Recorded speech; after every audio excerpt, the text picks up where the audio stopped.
All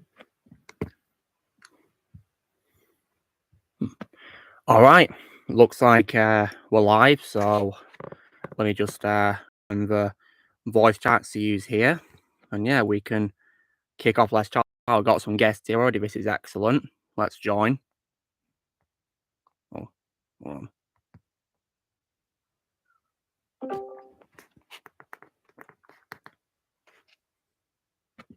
Look. Hey guys, what's up? Oh, nothing much. So I can see special guests here. First of all, kicking off the stream is Shadow, Ozzy, Bemund, and Daniel. Yep. Oh. Yep. Oh god, we got a bit of a cat showdown already, guys. Lily wants to, come and say hello, but Sugi's blocking her way, so if you guys heard hissing, so oh, she's a bit of a mood. You alright, Lil? It's alright, Susie won't hurt you. She's just, sat down there. She's not in a good mood.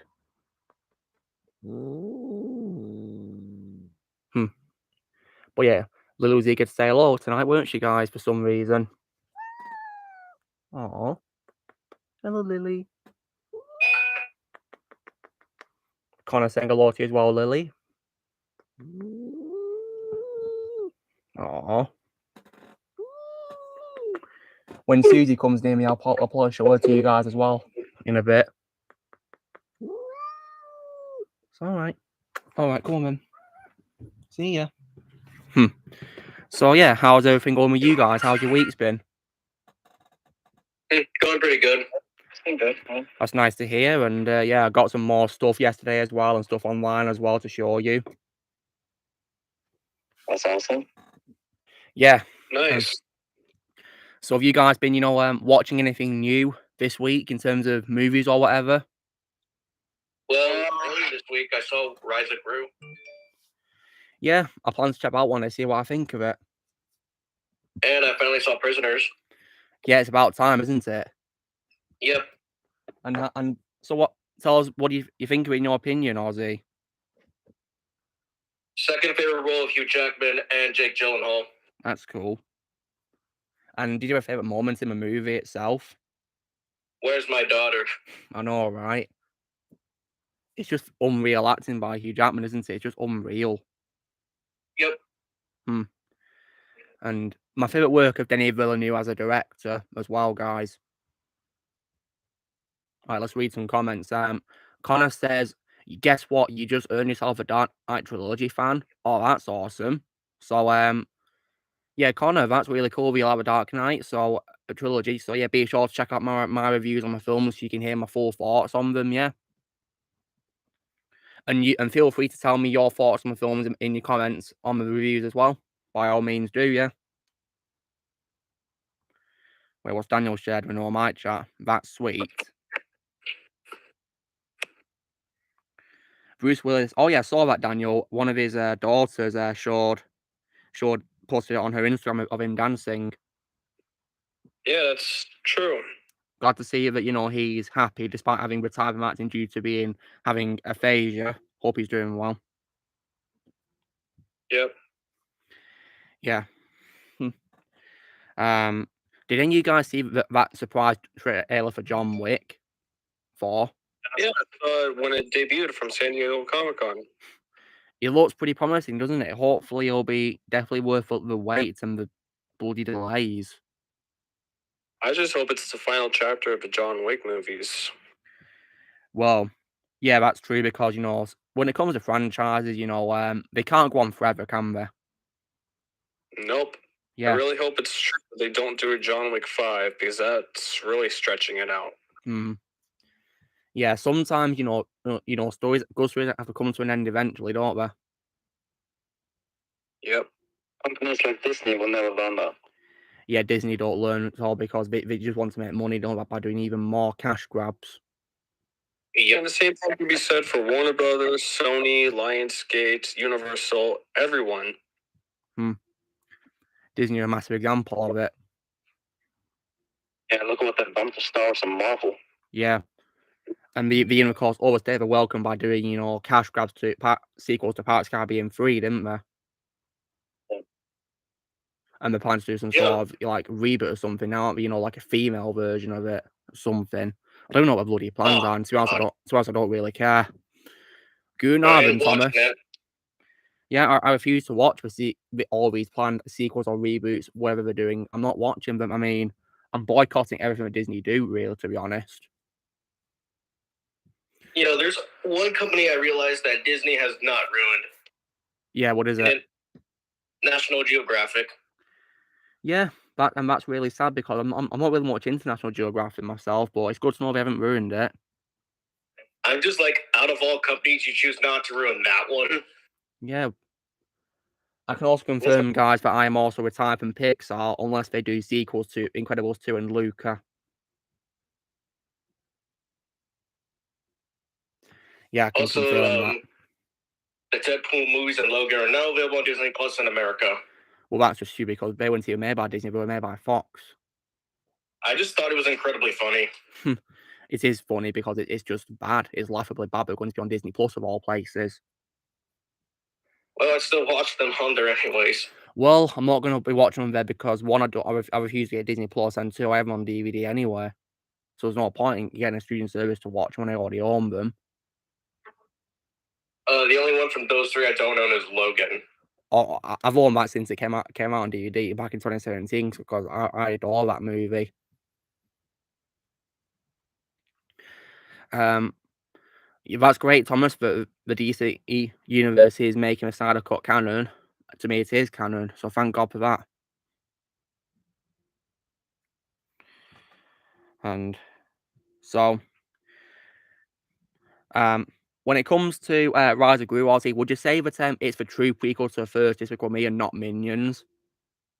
Yep, I would have to say so. Yeah. And the people who have ordered Minions, would you say that, you know, you can skip Minions and it wouldn't change a thing? Pretty much, because the movies, Minions and Minions Rise of Gru really don't connect. Well, that's good. Yeah, because I hate Minions, guys. I think when it comes to Despicable Me, guys, I only have the first two films on DVD, and I'm actually keeping that way for now. I actually own all four of them currently that are out. Ouch. Then again, I would probably get rid of Despicable Me 3 because I personally grew to hating that movie. It's just a cash grab. It wasn't needed at all. Yeah, the Minions, I still don't hate that movie, but it's still not a good movie. Well, I hate it, and I refuse to own it, so... Yeah. Thankfully, when I saw it for the first time, I didn't waste my money because I watched it by streaming, thankfully. Same with Despicable Me 3. Well, I will say that Minions Rise of Gru actually made me laugh, very often. Well, that's good. Good to know that it's funny and not, you know, laughably bad. I mean, I had faith in, you know, the franchise to get better because I love Sing too.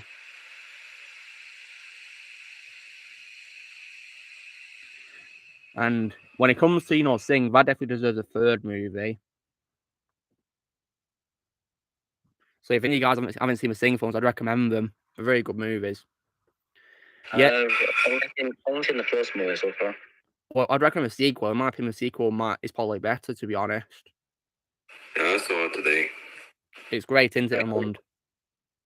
It went from like a 7, then to an 8, and then to 9, actually. That's the beauty of it getting better and better, isn't it? Yeah, like, the ending was... that really made it a 9 for me. Yeah, and the actors really can sing, can't they? It's amazing how well we can sing. Yeah. Hey, Sup, what's up? Yeah, Connor, you ain't wrong there. Heath Ledger was phenomenal in The Dark Knight. That's one of my favourite villain portrayals of all time in cinematic history. I love him as the Joker. Yeah, he's fantastic as Joker. Absolutely phenomenal. He always leaves you at the edge of your seat watching, glued to your TV screen. Because he's so... Yeah, I just remembered it. Because he's so unpredictable and villainous, yeah. It's good to know that Connor also was kept his eyes glued to TV because of the Joker. I mean, if you did watch him on TV, by his Connor, or on your computer or whatever, I don't know how you watch your films. But yeah, whenever I watch these guys, I always watch them on the TV behind me because it's a good view, really.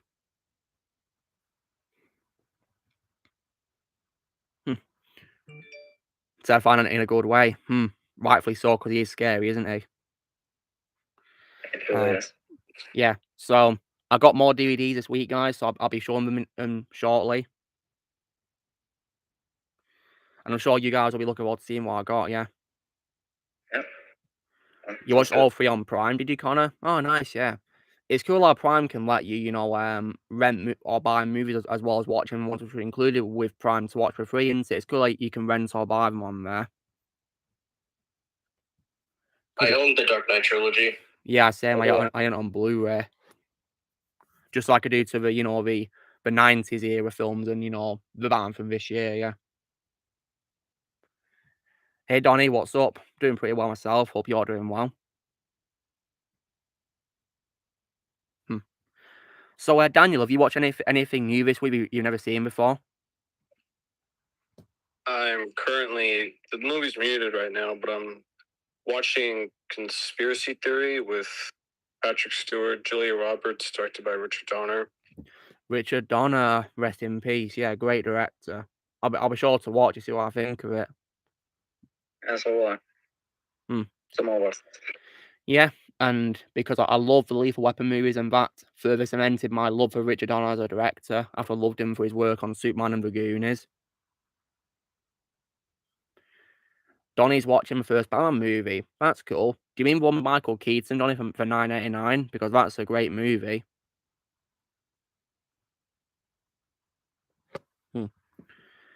Yeah, that's cool, Connor. Those twists caught me off guard when I first saw those films too, but I either hated Talia Madonna because I thought she was bland and pretty annoying, really. She's just forgettable. Yeah. Yep, she absolutely is. Yeah, I feel bad for Marianne Cotillard. Yeah, because when I was watching your Dark Knight Rises review, and I was like, wait, what? Talia was in this movie? Yeah, she is, yeah. It's hard to believe that's her, But Yep. have you guys seen the trailers for Black Adam and Shazam 2? Yeah. I saw Black Adam, but I didn't see Shazam Theory of the Gods trailer. Yeah. I saw the Black Adam trailer right now, actually.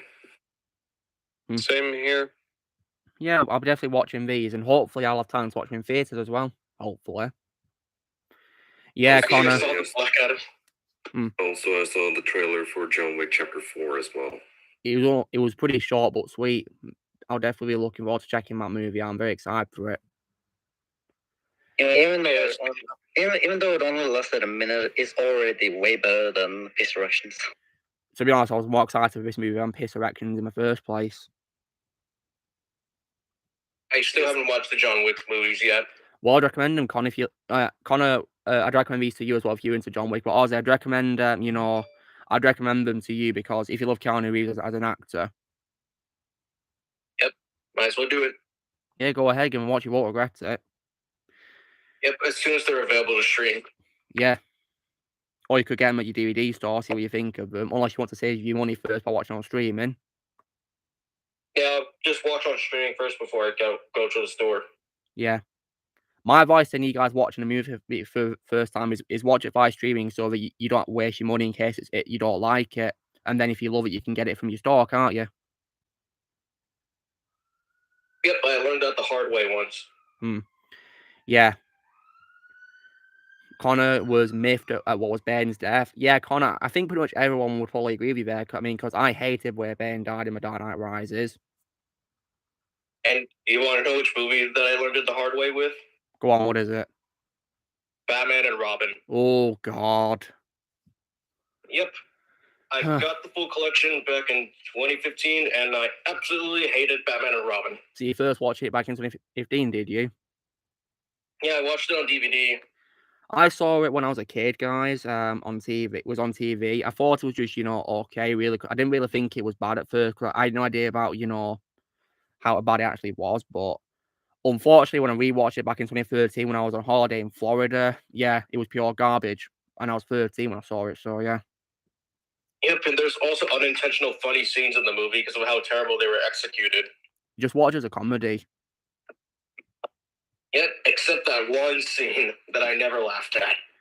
Yeah, I think I know what you're talking about. Yep. Donnie, I prefer ketchup. I hate mustard. Yeah. I hate mustard with a passion, so I agree with you. Yeah, I can't stand yeah. it. It just tastes so horrible. Like, if you were to put it in my mouth, I'd spit it out instantly because it's disgusting. I hate mustard as well. I keep tasting mustard by accident multiple times when a restaurant screws up my burger. Ouch. Ugh. Yeah, ketchup, in my opinion, is way more tasty because, I mean, I love tomatoes as a vegetable and, but I don't really have it much because I'm trying to be healthy, guys, because, ketchup is, sometimes has, unhealthy stuff in it, so that's why I tend to get ones which have reduced sugars. It still tastes nice, Yeah, even just with get the reduced sugar. organic stuff. That's the one's more healthy. Yeah. Yeah, you're right there, Connor. Tom Hardy nailed it as Bane. That's my second favourite role of his behind Venom. Tom Hardy's one of my favourite actors of all time. So yeah, I watched Superman 3 this week. Oh yeah, Shadow, and you ranted about it in my movies page, didn't you? Yeah, it was terrible. Yeah. My advice to any guys watching Superman 3 is just watch it as a comedy film because it's literally just a comedy movie. Oh yeah, I tried playing Lego Movie too. Oh yeah, Lego Movie 2 was a big disappointment, which was just a cash grab. It was not even needed at all. Talk about the game. I was trying to play it. Yeah, and it of course spawned a game, didn't it, Ozzy? Yep, I shut it off immediately because I thought it was so terrible. I mean, you couldn't get through the first level, could you?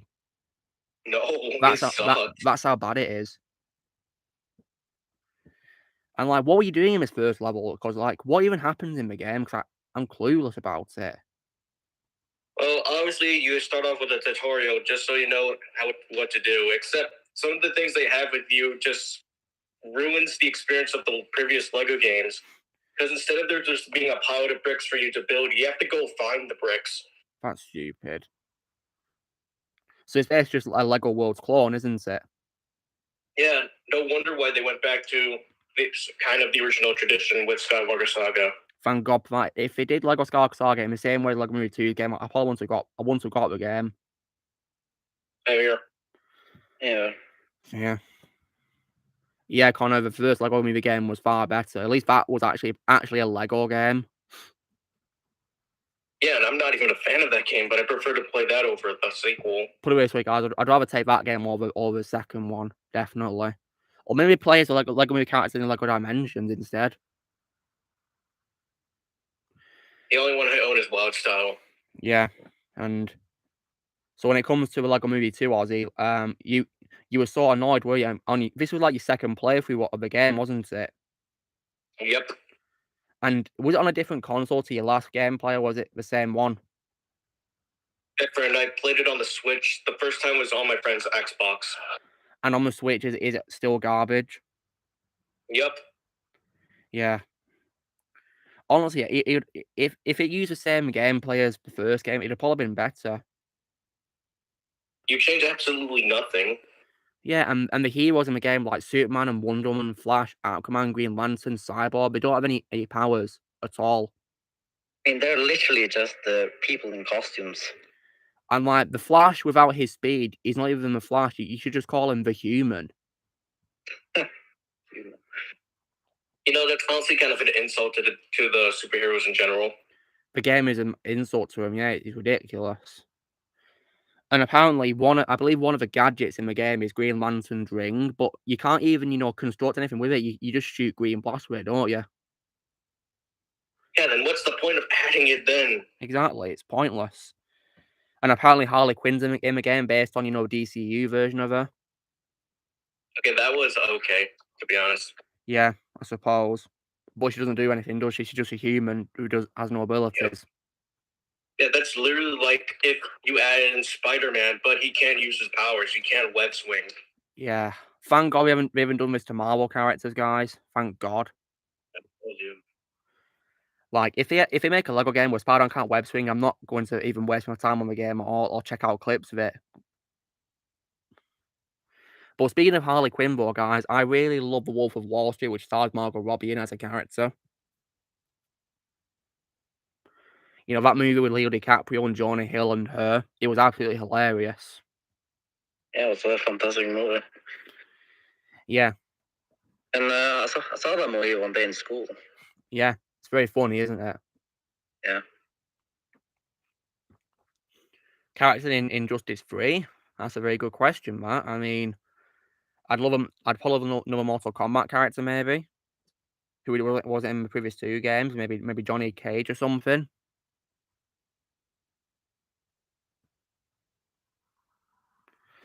As for like other DC heroes, well, that's good. A good question. I mean, I'd love Judge Dredd to be in the game. You know, as a non-DC or Marvel hero added to the game. That would be cool. Yeah. I mean, they added RoboCop to Arkham 11, so we could add Dredd to Injustice 3.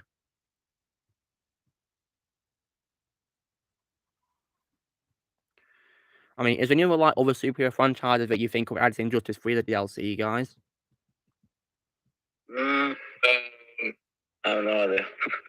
I mean, because Injustice 2, of course, added Hellboy, who is also another non-DC or Marvel superhero. Well, it was Spawn already in the game. He was in Arkham 11. Hold on. Maybe they could have added in like characters from Watchmen. Watchmen, man, actually not bad. That not a bad idea. I'd love Rorschach because he's my favorite Watchman. Or the Comedian.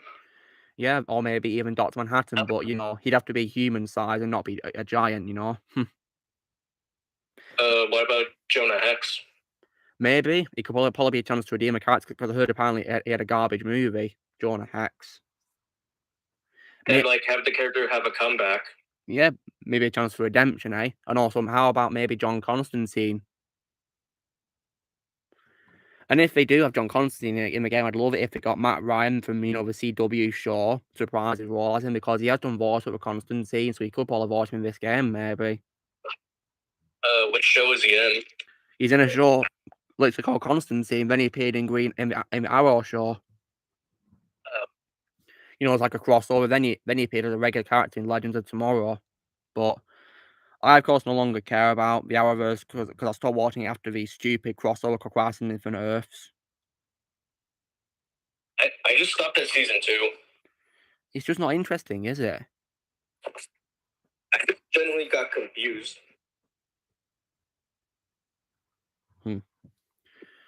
Optimus Prime in Injustice 3. That'd be cool. Oh, he'd be a giant. Yeah, he would. Hey, Rex, what's up? Bonsoir and Comics, Abavian Mercy. Do I think Turning Red was as bad as Hotel Transylvania 4? Oh, God, that is tough. I mean, I think both of them are pure garbage, but I don't know. I mean, I gave, you know, I gave Transylvania, I think, was it like a 3 out of 10 or something, and I gave Turning Red 4 out of 10, mainly because in my opinion, Turning Red has better animation than Transformania, because Transformania didn't have very good animation because we were lazy making it.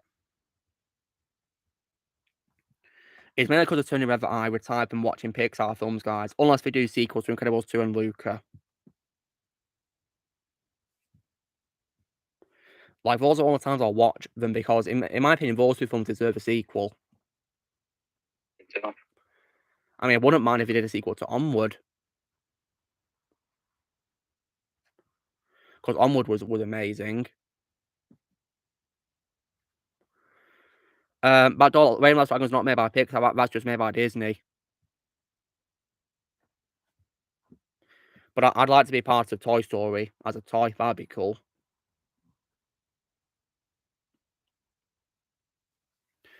But anyway, guys, so you ready for the showcase what I got on DVD? Yes. But the Mund's back online as well, so that's good. It's time for DVD showcase for Mund. Okay, so let's start what I got on Amazon first, guys. So first of all, I got probably my 3rd favorite Blue Sky movie of all time, behind Robots and Ice Age, Dawn of the Dinosaurs, and that would have to be Spies in Disguise. Yeah, I love this movie, guys. It's a shame that it's Blue Sky's last film before they shut down, but it's a great movie. I love Spies in Disguise. I still need to watch that movie. Please do, you'll love it. It has my favorite voice was Will Smith and Tom Holland. And Ben Mendelsohn as well. I think he's the only voice role, I believe. Yeah. I remember other movies. Then as well, I got a 2-movie collection, guys, of the Sing movies. Yeah, because I love the Sing movies. I think they're probably my second favorite franchise by Illumination after Despicable Me. And then, guys, I thought I'd complete my ownership of Denis Villeneuve's movies, which were internationally released, by getting Enemy with Jake Gyllenhaal. So, I'd recommend Enemy, guys. It's a very good movie with Jake Gyllenhaal. One of his best roles, in my opinion, because he plays two people in Enemy. And then, guys, I thought I would also complete my ownership of the Rambo movies by getting Rambo Last Blood. Yeah. Because, you know, Rambo's a pretty good franchise, guys, and I thought I'd own my films. I mean, even though I wish they ended it with the fourth movie of Rambo, I think this is a pretty good movie. It's quite fun in some areas. So, yeah, I got it. And then, guys, now on to what I got from my store. The first thing I got from my store was actually a game, guys. Oh. Yeah. And I'm trying to, like, you know, collect all the games of this franchise. And the game I was able to pick up was Assassin's Creed Unity. So because I'm an Assassin's Creed fan, guys, and I thought I'd get this game to try it out. I'm currently playing Assassin's Creed Brotherhood. So yeah, I thought I'd get Unity, so that can be ready for me to play it. Daniel, I don't know if you heard or not, but I was letting everyone know that I just got Enemy by Denis Villeneuve on Blu-ray. Which movie? Enemy. Oh, Spider movie. Great. Yeah, with Jake Gyllenhaal. Yeah. Yeah, Jake Gyllenhaal's twin brothers, and it's a bunch of spiders. That's pretty much what Enemy is. Yeah. Devon, I'm not into Mass Effect, I'm afraid. Okay, so now on to the normal DVDs that I got, guys. So the first thing I got, guys, one that I wanted to find very desperately was an animated movie, guys. And this is also, guys, my second favourite work of Gore Verbinski after Pirates of the Caribbean Dead Man's Chest. And that'd have to be none other than Rango. Nice one. Yes. Yeah, I really love this movie, guys. I think it's one of the greatest animated movies of all time, with absolutely timeless, phenomenal graphics for its time. And my favourite voice will of Johnny Depp and many other great cast members. Yeah, I love Rango. 10 out of 10. Goddamn masterpiece. I love Rango. That's very fun. Yeah. Also, guys, I thought I'd also get some DreamWorks films as well. And one of them I got was a stop motion film, which is Chicken Run. Before I get Chicken Run, I think it's a pretty good movie.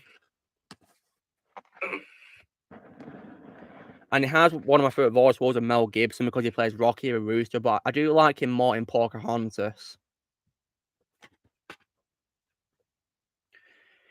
In addition, guys, I got another stop motion movie, and this time, guys, it's a film which is produced by Tim Burton, and that's none other than A Nightmare Before Christmas.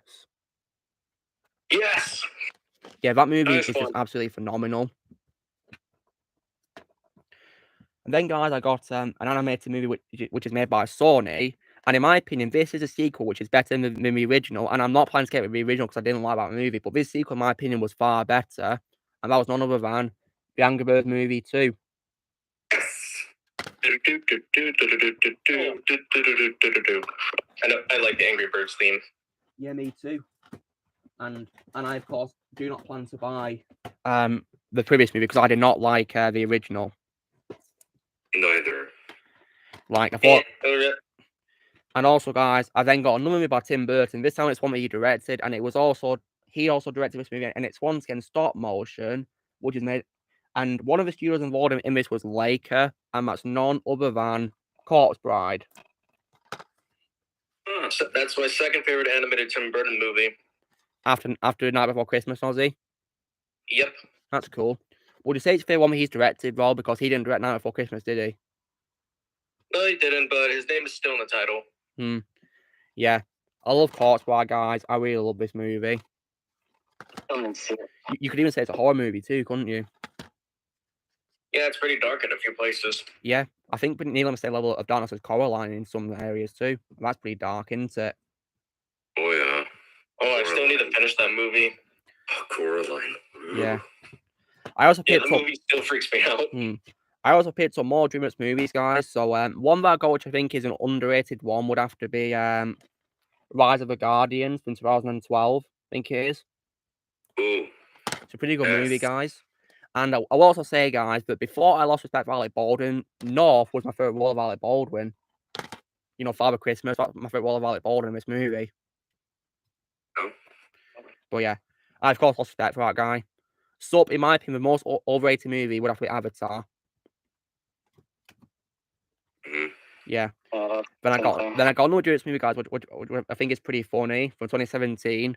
Probably one of the few 2017 movies which I think is good, and that's none other than Captain Underpants. Oh yes. Oh yeah, that movie's pretty great. It's funny, isn't it? And then, guys, I then got the first DreamWorks movie which kicks off a franchise, and that's none other than Ants. One that kicked it all off, yeah. And also, guys, on to other things I got. So, I got 2 comedy movies, guys. One of them was a comedy movie starring Adam Sandler, and that's none other than You Don't Mess with the Zohan. Oh, I never heard of it. Oh, I'd recommend it. It's really funny. He plays like a character. He plays a character with like, you know, superhuman strength. It's just hilarious. I've seen that. Is it funny, Vermond? It is funny. Yeah. I also got another comedy movie, guys, which stars Will Ferrell and Mark Wahlberg as 2 police officers, and it's pretty funny. And that's none other than The Other Guys. Oh, I've heard of that movie. I think it's the bush scene with The Rock and Samuel L. Jackson. Yeah, it is. But unfortunately, at the beginning of the movie, sadly. But it's funny. I still thought that scene was really funny. It was, yeah. I mean, how stupid were they to jump over knowing they wouldn't survive? Well done, Connor. I see what you did there. Oh, hello, Liv. Nice to see you here. And then, guys, I then got a box set of a franchise which starts off with a great movie, and I got this because it includes 3 sequels, which I've been keen to check out, guys. And that's none other than Tremors. Oh. So The Tremors 4 movie collection? Yeah, of the first 4 films, specifically, Daniel. Do you plan on getting 5, 6, and 7 as well? If I like them, sure. Okay. And then, guys, on to the Blu-rays. We'll just get them. So, the first thing I got was probably one of my favourite horror movies of the 80s, guys. Which is directed, of course, by the amazing John Carpenter. And that's none other than 1982's The Thing. Very nice one. Very nice one. Timeless classic, in my opinion. For a Carpenter movie. After Halloween, Shadow. I'm still too afraid to watch that movie. Shadow, is he second after Halloween? It is. Oh, nice. Connor, I already got on first few Predator movies on Blu-ray already. So yeah, I already have them. And then, guys, I then got another movie which stars Rooney Mara and Daniel Craig. Probably one of my favorite Daniel Craig roles aside from James Bond, and that is The Girl with a Dragon Tattoo. Oh, that's a nice David Fincher movie. It's a very good movie, and Stellan Skarsgård was pretty scary as a villain, wasn't he? Yeah, very good movie. And then, guys, I got an animated movie on Blu-ray, which is probably, you know, which is one of my movies that I saw in my childhood, which I thought I'd get on Blu-ray. And also, in my opinion, an animated movie did not need a sequel, and that is, of course, Romeo and Juliet. We're very underrated movie out there. Yeah, it is underrated. Yeah, it's really funny as well, and like I think doing a sequel to it was a very, very stupid move, to be honest. The movie was weird, in my opinion. Yeah, Very weird. Sherlock Gnomes, seriously. It's basically Toy Story with gnomes. Yeah, it kind of is, but still underrated. Put it this way, I'd watch a sequel after Pets. And then, guys, in terms of live action, I got a Blu-ray which has one of my favorite roles of Leonardo DiCaprio alongside Djimon Hounsou, and that would be none other than Blood Diamond. Nice one. Yeah, very good movie in my opinion. One of Leo DiCaprio's best roles. Yeah, my favorite role is Djimon Hounsou. Yeah, that's cool. My favorite role of Djimon Hounsou is probably Jack Hand in Furious 7. And then, guys, I then got a Disney movie on Blu-ray, guys, which is probably one of their few best live-action works, guys, and probably, in my opinion, an example of a sequel better than the original, and that's none other than Tron Legacy. Oh, Tron Legacy, yeah. Yeah, I love that movie. Very underrated movie, in my opinion. And also, guys, in my opinion, it deserves a sequel. It sure does. And then, guys, on to the Steelbooks. I got 2 Steelbooks today. Well, yesterday, sorry. And one of them, guys, was for the 3rd installment of probably my second favourite spy franchise of all time. This is the 3rd installment of my second favourite spy franchise. And it's none other than dun dun dun dun dun dun dun dun.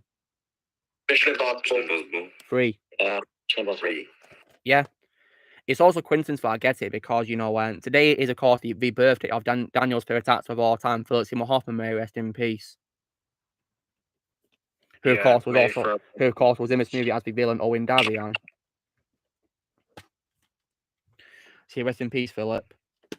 And the last Blu-ray that I got on Steelbook, guys, well, it's also 4K one too, but it's another example of a sequel that, you know, was better than the originals and took a very long time to make. And Paul has my 3rd favourite Tom Hardy role after Venom and Bane, and also my favourite role of Charlize Theron, my favourite South African actress, and that's none other than 2015's Mad Max Fury Road. Love that movie. Nice. Yeah. It's one of my favourite action movies of all time, guys, and probably one of my favourite movies of 2015 alongside Fury 7 and Creed. So, yeah, I love Fury Road, and hopefully I'll get the original trilogy of Mel Gibson on DVD, hopefully. Oh. Hold on. Yeah, hopefully I'll be able to get Fury, you know, the other 3 movies alongside Fury Road. But in my opinion, Fury Road is the best of the 4 movies. Yep. Yeah. Very good franchise, guys, and one of the roles of Mel Gibson as well. It's also hard to decide, you know, if I like him or Tom Hardy more as Max, to be honest. It's hard to decide, really. Because I think both of them play the roles really well. Yeah. That's cool. I thought the Ninja Turtles fans were big fans of Mad Max. That's cool. So, wait, Blair just messaged me right now saying I'm on stream. What? She's not on this stream. What's going on? Is everything okay? Yeah, it's fine. Yeah, all fine. Yeah, no worries. I think he's like doing his own stream or something. Okay, that makes sense. Yeah. Maybe another stream. Yeah. Yeah, it's really cool, Connor, that both Professor X's are in Romeo and Juliet because you get, you know, Romeo voiced by James McAvoy talking to a statue of Shakespeare voiced by Patrick Stewart. Okay, sorry about that. I was in a phone call. No, it's totally fine by me. No worries. Yeah, if you got a call, you gotta answer it. Yeah, no problem. So, so Ozzy, would you say that Prisoners is your favourite movie by Denis Villeneuve? So far, yes. Nice. Yeah, it's my favourite as well. Me too. And now that I own his movies, guys, I'm thinking of probably one day ranking them. I'd really love to see. Yeah, but it's hard to say which is my least favorite out of them because I think he makes great movies. I mean, you can rank them from best to weakest. I don't know which one is weakest for because it's too hard to decide. Have you seen Enemy? Yeah, of course, you know, that's why I got it. Alrighty. That for me is his weakest movie, but it's still a very good movie. Yeah, I think it might be. Yeah, but it's still a good movie in my opinion. One of Jake Gyllenhaal's best performances. Alrighty, I just finished Conspiracy Theory. Do you guys want to hear my thoughts on it? Sure. Yeah, I mean, like, so would you say it's one of your favorite works, Richard Donner? No, I would actually say it's one of Richard Donner's worst movies. That's saying something. I mean, what would you say is bad about it in your opinion, Daniel? This movie should not be rated R. Is that because it barely qualifies as Is it because it barely features R-rated content? There's no F-bombs, no sex, no violence, no boobs. And when Mel Gibson bites Patrick Stewart's nose off, it's not really all that graphic. So I don't know why that movie is rated R. Very suspicious, really. So shouldn't it be PG-13 or just PG? It should be PG-13 because when Mel Gibson bites Patrick Stewart's nose off, it's a little bloody, but the shot's out of focus, so it's not really all that graphic. And like I said before, there's no F-bombs, and there's no violence, there's no nudity, there's none of that. Strange. I don't know why this was rated R. Yeah, it's very strange. Yeah, some ratings don't make sense. There's lots of ratings, yeah, but I'd probably change for movies, really. Yeah, I think that applies to video games too. Yeah, that's true, yeah. Sometimes I think video games can be given the wrong rating. For example, you know the games, FIFA, guys, where you play football or soccer? Yeah. In my country, Yeah. in my country, you got to be a 3-year-old to play those games. You got to be free to play them. All right, I gotta go for a little bit, but I should be back within the next 20 minutes. I know it's Daniel. Take care. Alrighty, and in the meantime, hopefully I should be able to watch another movie that will be on silent because I don't want the stream to get copyright striked. All right, no worries. So when it comes to games, you've got to be 3 years old to play FIFA, guys. Weird. Like, do they really expect a 3-year-old to be able to use an Xbox or PS4 controller or something? That's weird. I'm not gonna be able to learn how to play video games immediately at that age. I mean, I didn't play it on the Xbox, guys, until 2006. I started playing video games in 2008. I mean, I was 6 when I first played games. How old were you, Ozzy? About 4 years old. You were younger than me. I mean, when I was very young, I used to play it on a Game Boy. Do you guys remember the Game Boy? Yeah, I have a Game Boy Advance SP. Yeah, I played Lego Star Wars on there. The Lego Star Wars, the original trilogy, and the original game. Very first game. I own both of them. Nice. So I grew up with the DS when I was younger. Yeah, I had a DS as well on there. My favorite DS game would have to be GTA Chinatown Wars. For me, it's kind of hard because the majority of them were the Mario games. Well, I can understand that. I mean, I also saw that you posted a new ranking video, Ozzy. Oh yeah, that was for Super Smash Brothers. Yeah. And that was from best to weakest, was it? Yeah, because I don't think any of the games were bad. Yeah. When it comes to Assassin's Creed, I think there's one bad game, which is Assassin's Creed Odyssey. Because it barely gets anything right about Assassin's Creed in that game. It's basically just a Greek myth game. And it's not Assassin's Creed, is it all? Oh, good thing I haven't played it. Yeah, I'd say don't play. It's not worth your time, guys. I unfortunately own it, I think, somewhere on my pile, unless I sold it. I don't know. But yeah, it's just disappointment.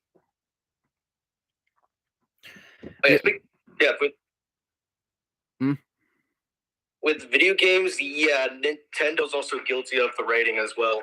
Oh, really? Is there some games would you think are too dark for, like, say, a kid-friendly rating? Yep, that would have to be Legend of Zelda Majora's Mask. That game is incredibly dark. Oh, wow. And it's rated E. E for everyone. Yep, well, in America. I don't know how that would be in other countries. For me, it's arranged as, like, numbers for ages, like 3, 3, 12, 16, 18. So, yeah. My favourite game in Assassin's Creed stuff is Assassin's Creed 2. Always will be. That's actually my 4th favourite game of all time. That's cool, Connor. Your ranking of the Joker is your 3rd favourite after Lord Vader himself and Thanos. Cool. Multiversus Beta's good. Oh, well, I'll be looking forward to playing that game when it comes out. I'll probably get it by digital purchase, maybe. Yeah. And I've seen clips of, Unity guys on, YouTube, and it looks like a really awesome game. So I'll be looking forward to playing it. I think my brother got Unity when he got his Xbox. And did he say his opinion on the game? No, I don't think he played it. Well, it looks a really good game, and for a game which was in 2014, the graphics have aged really well.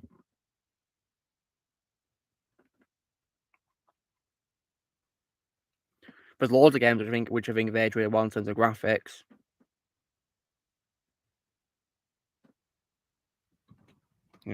Yeah, there's plenty of them. There's a Shadow of a Hedgehog game, and it was rated E10, and it had mild language like damn and hell. That's not very good. Yeah, that game should have been rated T. Plus, that game really wasn't good anyways. Yeah. The Lego game called the Lego Fast Awakens game, that game is rated Peggy 7 for me, I think, but it still features Finn's line of, one hell of a pilot. Why would they leave that in a Lego game? And what's weird is, they had John Boyega in the cast doing new lines for Finn, so couldn't they get him to redub that line as that's one heck of a pilot? I guess they're lazy. Very lazy, yeah. Just watch. A kid's gonna say that in front of their parents, and they're gonna ask where they got it from. But then again, I got the word hell from Ratatouille. Yeah. I remember what hell involves of things, really. I don't even remember when I first heard it. For me, it was Ratatouille. I would say Cars, but I really did not remember Lightning McQueen saying hillbilly hell. Yeah. See, we should have got John Boyega to re-record our line saying that's one heck of a pilot.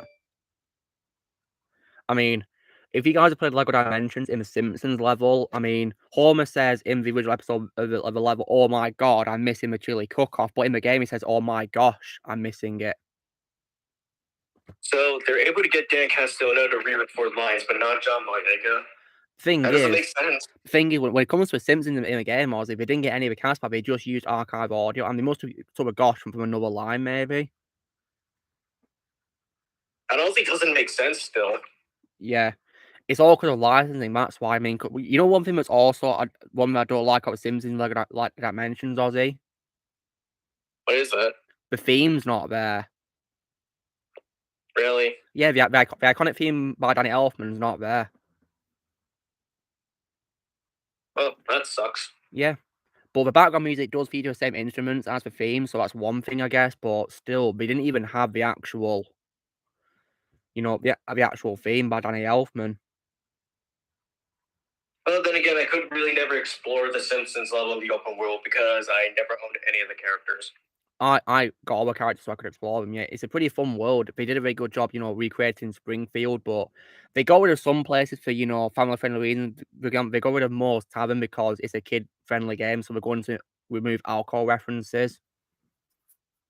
Yep, they better do that. Yeah. And they also as well removed the church as well for religious reasons as well. Yep, that I can understand why. Yeah. Yeah, it's true, Darth Prime. Many of the Lego games do use archive audio from, the movies. But in some cases, like, for example, in the gameplay itself, they have, actual dialogue recorded. Oh, Jay's in the comments. What's up, Jay? Hope you're doing well. Hey, I'm player fan. Yeah, hope you're well. Oh, Moolover's joined us as well. Hello, everyone. Hey, Moolover. How's your week been? Good. That's nice to hear. Hope you're doing well, Jay. And Jay, you're going to be happy about this, but I was at my store yesterday and I was able to pick up a box set of the first 4 Tremors films. I know you'd be happy about that because you love Tremors, the first movie, don't you?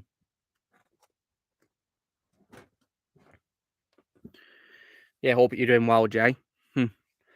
And furthermore as well, guys, I also watched Anaconda this week, the movie Anaconda. And in my opinion, it's a film that I like, but everyone else hates.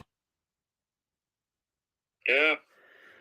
Not perfect by any means, but it does, in my opinion, doesn't deserve the hate. I'm assuming it be part of Jurassic World Dominion, which I also saw on Monday.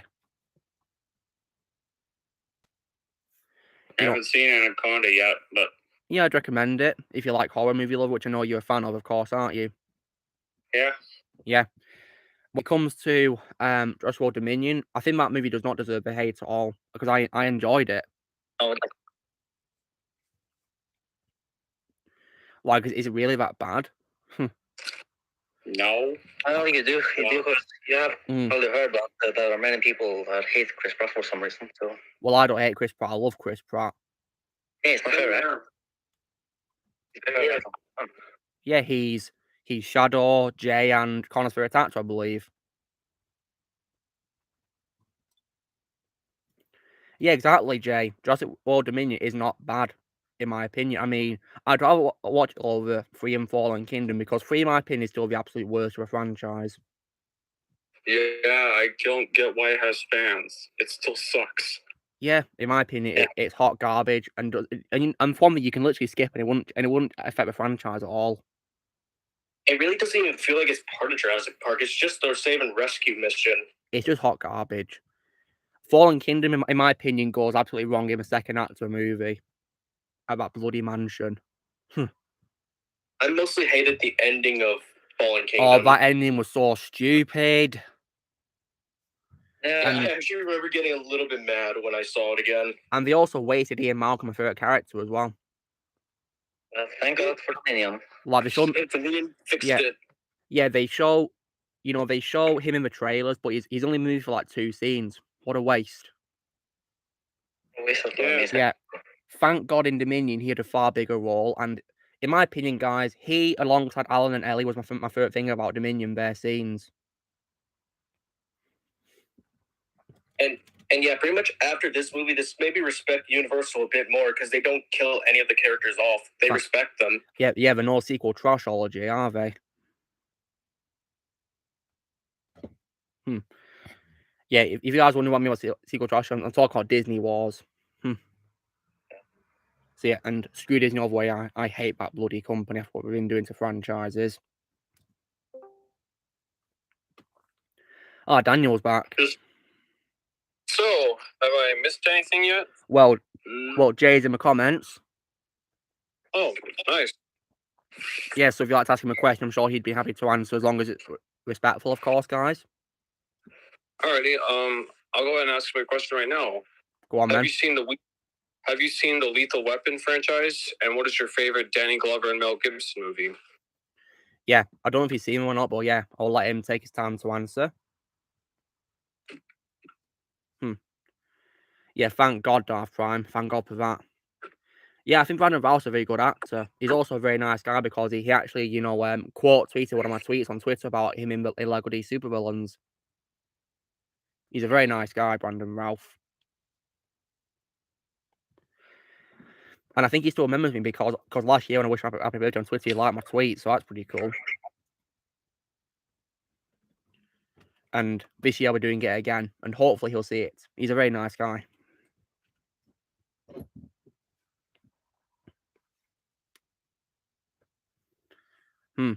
Yeah, exactly, Jay. Thank God for that, the director didn't, ruin the original 3. Ah, he has seen the films, Daniel. He's seen Lethal Weapon. Daniel, he's seen Lethal Weapon. Yeah, but that's one. Repetition. What's his favorite? Okay, Jay. Daniel's asking you, Jay, which one is your personal favorite? My personal favorite is 2. Lethal Weapon 2. Yeah, same. It was for me as well. Yeah. I think Lethal Weapon for sure. I think the first one might be his favorite. We'll see. All depends on opinion, really, doesn't it? Yeah. Okay, so Jay says he also likes 2. Nice. Yeah, me too. I love Lethal Weapon 2. No, I haven't seen the Lethal Weapons movies yet. I'd recommend them. I mean, Ozzy, if you like, the first Christopher Reeve Superman movies by Richard Donner, then you'll hopefully like Lethal Weapon as well. Yeah, it's the same director, and he also did the Goonies as well. If you've seen the Goonies, I remember some of Goonies. Yeah, I love the Goonies. I gotta rewatch it. I have the movie somewhere. I have it on my shelf. Yeah, before I saw Superman and the Lethal Weapon, that was my favorite Donner movie. Yeah, and may rest in peace. Oh, Jason Kung Fu Panda, nice. I love Kung Fu Panda. One of my favorite doing franchises of all time. I love Kung Fu Panda. Oh yeah. And Yeah. a single movie. Yeah. Oh yeah, Jay, I'm so glad you showed up in the comments because I got to tell you, right? Do you remember on Channel 75 when you told me that, you know, if I see a steelbook, I can't hesitate, I've got to go for it and buy it?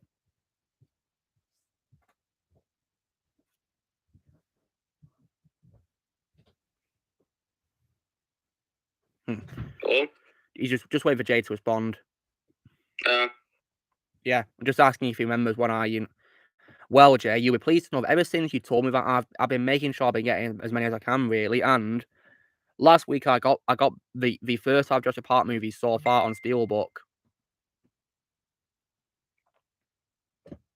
So yeah, I've been getting as many as I can, really, that I've seen. And I even got what is, in my opinion, the best Disney Star Wars movie, Rogue One, on Steelbook. the only good. Yeah. The only one. Yeah. Yeah, in my opinion, you know, the only best Disney Star Wars content, really, you know, in terms of the movies. Yeah. And part of the Disney content that gets Darth Vader right as well. Because hey, at least, you know, in that movie, he's not an AI voice, is it? It's actually James Earl Jones. Yeah. Yeah, I can't believe he didn't get James Earl Jones back for Kenobi. It's just stupid, really. Like, for God's sake, he said he's healthy, so come here, got him back. Yeah, not use the he's too old excuse. If that's your guys' excuse, then don't make the series then. Simple. Yeah, exactly, movie lover. I'm just like, boy, you brought James Earl Jones back from Mufasa in Lion King 2019, so why can't you do the same thing? Yeah, the AI voice thing was just a dumb move. What was the point of it? Yeah, Jay, I'm not watching Andor because I'm retired from Star Wars anyway. So yeah. The trailer was like trash. Well, thank God I didn't watch it. Well, same here. I prefer retired stuff. Yeah, I didn't watch it because I'm retired. Just like I'm retired from MCU as well. I'm so glad I'm done with the MCU. Yeah, and you better keep it away, aren't you, Ozzy? Yep, I'm not going back on it. When I was watching Minions Rise of Gru, I saw a poster for Black Panther that I refused to watch. I didn't even know they did that. I'm surprised. Yeah, I found it at my movie theater. It literally said Black Panther Wakanda Forever. I was like, oh, come on. Well, I'm not watching that. Hell no. I mean, why are we still doing that movie without Chadwick? Why? Yeah, I mean, even if I didn't retire from the MCU, I still would not have watched it without Chadwick. It's just stupid, really, how we're still doing it without Chadwick. I mean, why are they doing it when the actor who plays Black Panther has unfortunately passed away? They should have just, you know, stopped making it out of respect for Chadwick. They better not CG his face. Well, put it this way, Ozzy, because Disney tends to use so many visual effects nowadays, they're going to do it, aren't they? Yep, what's the point? I mean, people are always complaining about the prequels having lots of CGI. We need to take a good look at the MCU because the MCU uses thousands of visual effects. That's kind of hypocritical if you think about it. It is, yeah. Very hypocritical. Yeah. I mean, because many of the Avengers scenes, you know, MCU movies are like green screened, aren't they? And many of the characters are even CGI in some cases as well, you know, like flying characters or like Spider-Man web swinging or whatever. Plus, Star Wars needs CG anyways. Exactly. And some things are also hard to do without CGI, aren't they? So that's why CGI can be needed in some cases. Yeah, like when Anakin was burning in Mustafar. Yeah, exactly. Yeah, you're right, Jay. It's all about money. Ridiculous, isn't it? Yep. And yeah, Colin, in my opinion, the prequels are the most underrated movies of all time. Yeah, for sure. Like, I don't know why they get hate because I love the prequels. They deserve so much more love. Yeah, they do.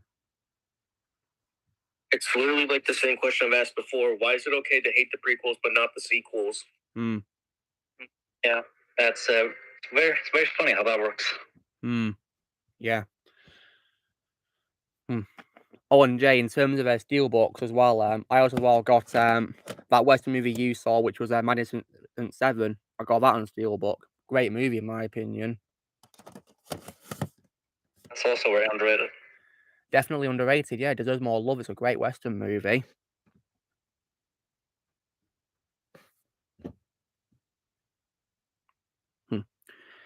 So yeah, I'm no longer going to be continuing with Disney stuff. Really, I'm boycotting their damn remakes as well. Like, yeah, they've shown they really were at this rate. Yeah, like, what is the point of doing remakes? What is the point? Like Money. Me boycotting Disney is kind of how that Robot Chicken Up sketch went. Literally, yeah. Yeah, that video was perfect. Yeah. The show. Summarizing my thoughts. Well, yeah. I'm movie lover. I mentioned this early, but I'm also retired from Pixar movie lover, unless we do sequels to Incredibles 2 and Luca. Yeah, I heard. All right, take care, Jay. It was nice to have you here, bro. Hey, TJ. Yeah. Take care. Yeah, it was nice to have you here, bro. Hunter, please call him Jay. He prefers to be called Jay now, in honor of his grandfather. Oh, Daniel left us again. Oh dear. Yeah. So when it comes to remakes, movie lover, have you seen the Lion King movie lover? Yeah, I did. Unfortunate, isn't it, that you saw it? Yeah. And how do you rate it out of 10? Because I rate it 0. Like a 2 or 3. Because I think it's hot garbage. I think mine's a 3. And to me, it's one of them. That's mainly for James Earl Jones. Yeah. Although, in my opinion, he sounded quite tired in his lines for some reason. I don't know why. Oh yeah, the line delivery was really not that good. Especially for Mufasa's last words as well. You can't even just bring his original recordings from the animated film in there. Just wow. I mean, it's literally the same movie, so why can't we just do that, you know? Yeah. Yeah, if you That look makes no sense. Like, if you look at both the films, guys, you can notice it's literally the same movie, just shot for shot, word for word. Oh, and movie law, you'll be happy to know as well that Connor saw the Dark Knight trilogy this week, and he really loved it. Well, that's good. Yeah. But I also got a question for you about TMNT movie lover, asking, do you think it was a good idea to use voice actors to voice their characters in the 2007 animated movie instead of, like, live action actors? Yeah, honestly, I think that was kind of for the best. Yeah. Oh, and then Mulov, in terms of what I got, this week, you were pleased to know that I was able to get John Carpenter's The Thing movie on Blu-ray. Sweet. I can see it. Yeah.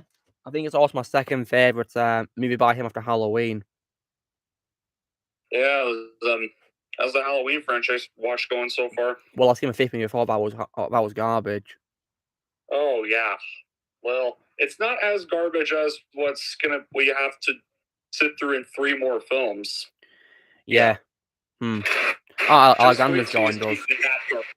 Greetings. I'm so sorry to be late because I had some trouble. What in the world is going on while I'm gone? How's it going? Well, we're having a nice chat right now, Alexander. How's things going with you? Well, they're going fine. Pretty good. I just came back from a very long, a long walk that I had to attend, but thankfully I'm back home now here, so yeah.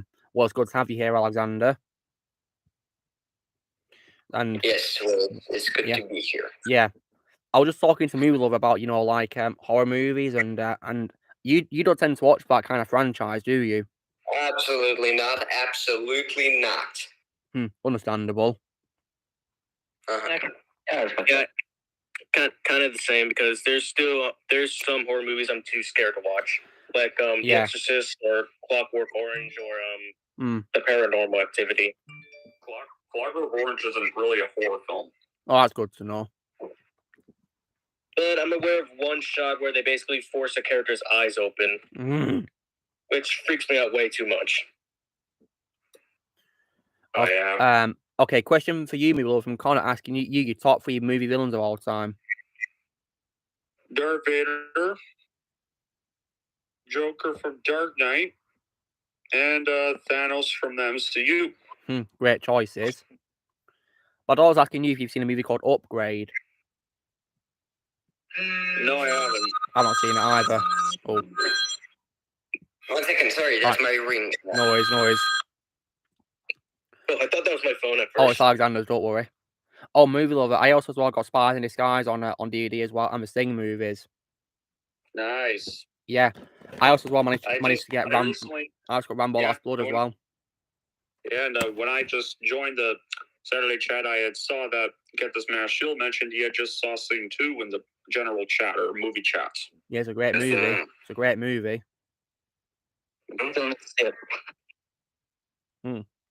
Coda. Is that supposed to slow movie, guys? Coda. I mean, you guys ever seen Coda? What? Coda. It's a movie. No, I've never heard of it till now. I think isn't supposed to slow in that movie. I haven't seen it either. I'm gonna look it up. And speaking of horror movie, I got to watch Candyman as well, the first movie. What did you think of it? A damn masterpiece, in my opinion. I love Candyman.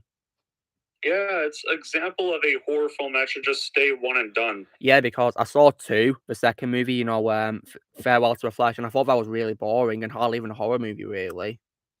Yeah, and then just wait till you see the 2021 film. The 2021 film is going to make you angry. Well, I'll be watching the third movie, Day of the Dead, on Monday after because tomorrow, guys, I'm rewatching Spider-Man 2, but on Monday I'll be watching Candyman 3, and then Tuesday the direct sequel it is, yeah.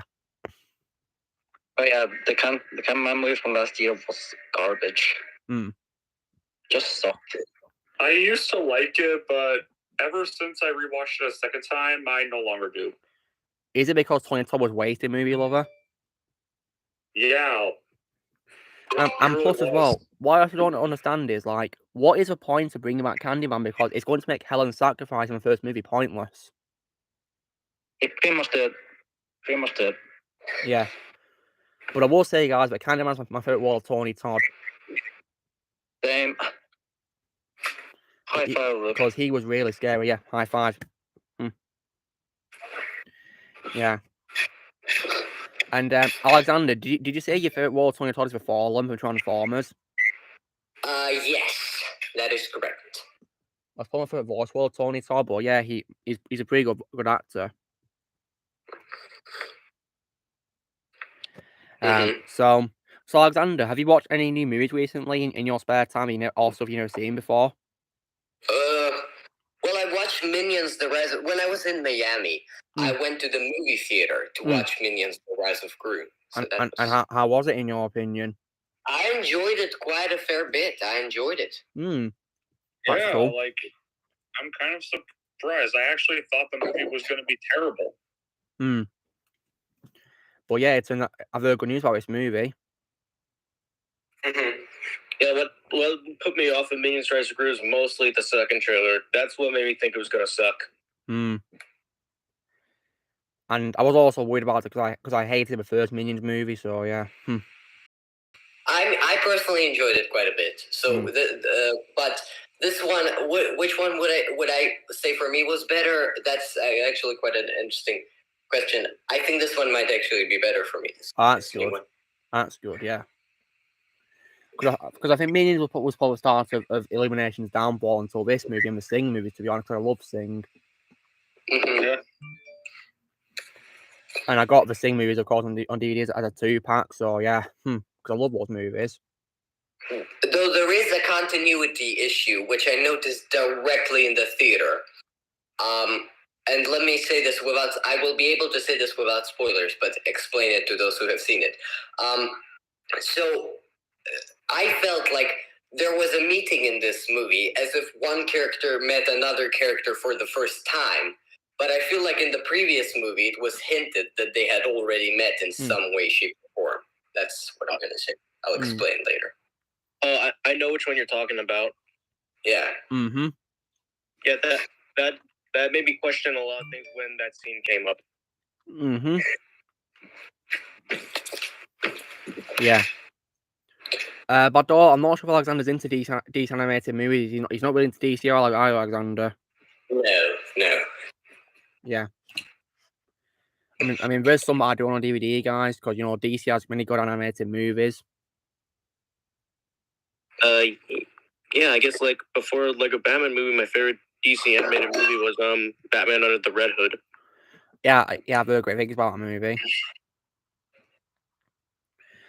So movie lover, what do you plan to watch next on your cinema trips? I have no idea. There's not really a lot coming out next month. Do you plan to review anything new? Well, guess we'll just see, but well, I'll be looking forward to checking out whatever it is that you'll be reviewing, and yeah. I'll be reviewing that Jordan Peele film Nope tonight, actually. I noticed, you posted a picture of your thumbnail for it on your Instagram, and you look pretty angry. Was it bad in your opinion? What film? Nope. Yeah, because you didn't look happy in the thumbnail. No, it was mediocre. Mediocre. Oh wow. Yeah. So yeah, Alexander, what's up? Yeah, I was saying yes. Before The Rise of Gru, they played the trailer of some new animated movie that's coming out with Samuel Jackson in it. So wait, as in is it Paws of Fury? Is it? Yes. I never heard of it before that trailer in that movie theater. Never heard of it. I've heard it's been in development element for quite some time, and I might check it out for the sake of hearing Samuel L. Jackson, because I love Samuel L. Jackson as an actor. I do too. I absolutely do. Yes. Actually, I did see something that's actually kind of really annoying, and it's not even in the movie itself. It's literally at the beginning. What is it? And too many opening logos. Oh no, that can be a pain. Yeah. And I mean, that's what makes the Family Guy joke fit in. Oh yeah, have you guys seen that Family Guy joke where it shows way too many openings while Peter Griffin's watching a movie at cinema with Brian? Yeah, I was just laughing the whole time when I saw that on YouTube. I was like, how many logos helped with this movie? It was so funny how he made us think it was going to start, but it was just another ad company. Yeah. There are cases where I myself like long intros. For instance, in Charlie and the Chocolate Factory, I really like that opening with the opening credits inside that factory. Do you know what I'm talking about, Luke? Yeah, that opening. Oh yeah, I love that opening. It was amazing. Yeah, with the phenomenal score by Danny Elfman and all the visuals as the credits are shown to us and stuff like that. That I really like. And in Men in Black, I also really like how the kind of dragonfly is flying across the street and it's followed by the credits. So examples like that. I actually am a big fan of opening credits personally. I think they're missing in a lot of movies nowadays. Yeah. I mean, my favorite movie opening of all time will always be Spider-Man 2's opening. Mm-hmm. I mean, for me, probably Batman. Because whenever I mean, guys, whenever I listen to a Spider-Man 2 theme, it just makes me want to rewatch a movie again and again and again. And guys, just you wait and see my review for the first movie coming, this Thursday. Yeah, I can't wait. Yeah. Yay. Because I was talking really positively about how much I loved it. Because it's a film that got me into Marvel, guys. So of course I love Spider-Man 2002. And I mean, movie lover, would you say the film that got you into Marvel was that movie as well, or was it Blade? Spider-Man. Nice. And then you watched Blade afterwards, did you? Blade, when I was really, really grown up. Yeah. And I also as well got into Marvel thanks to Fantastic Four as well in 2005. I'm gonna be leaving at some points and then coming back, so just I'll be back in 10 minutes. I know it's Alexander, no problem. Okay. So yeah. So when it comes to horror movies this year, would you say that the Black Phone was better than Nope in your opinion? Yeah. Yeah, I might probably check out Black Phone one day, see what I think of it, because Ethan Hawke's in it, isn't he? Yeah. Yeah. And I liked him a lot in, Magnificent Seven, so I'll probably like him in this, who knows?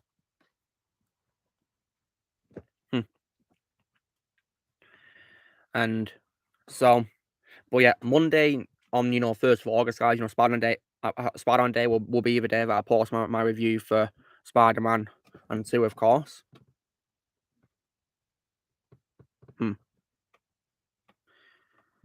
Connor, are you saying that in your opinion?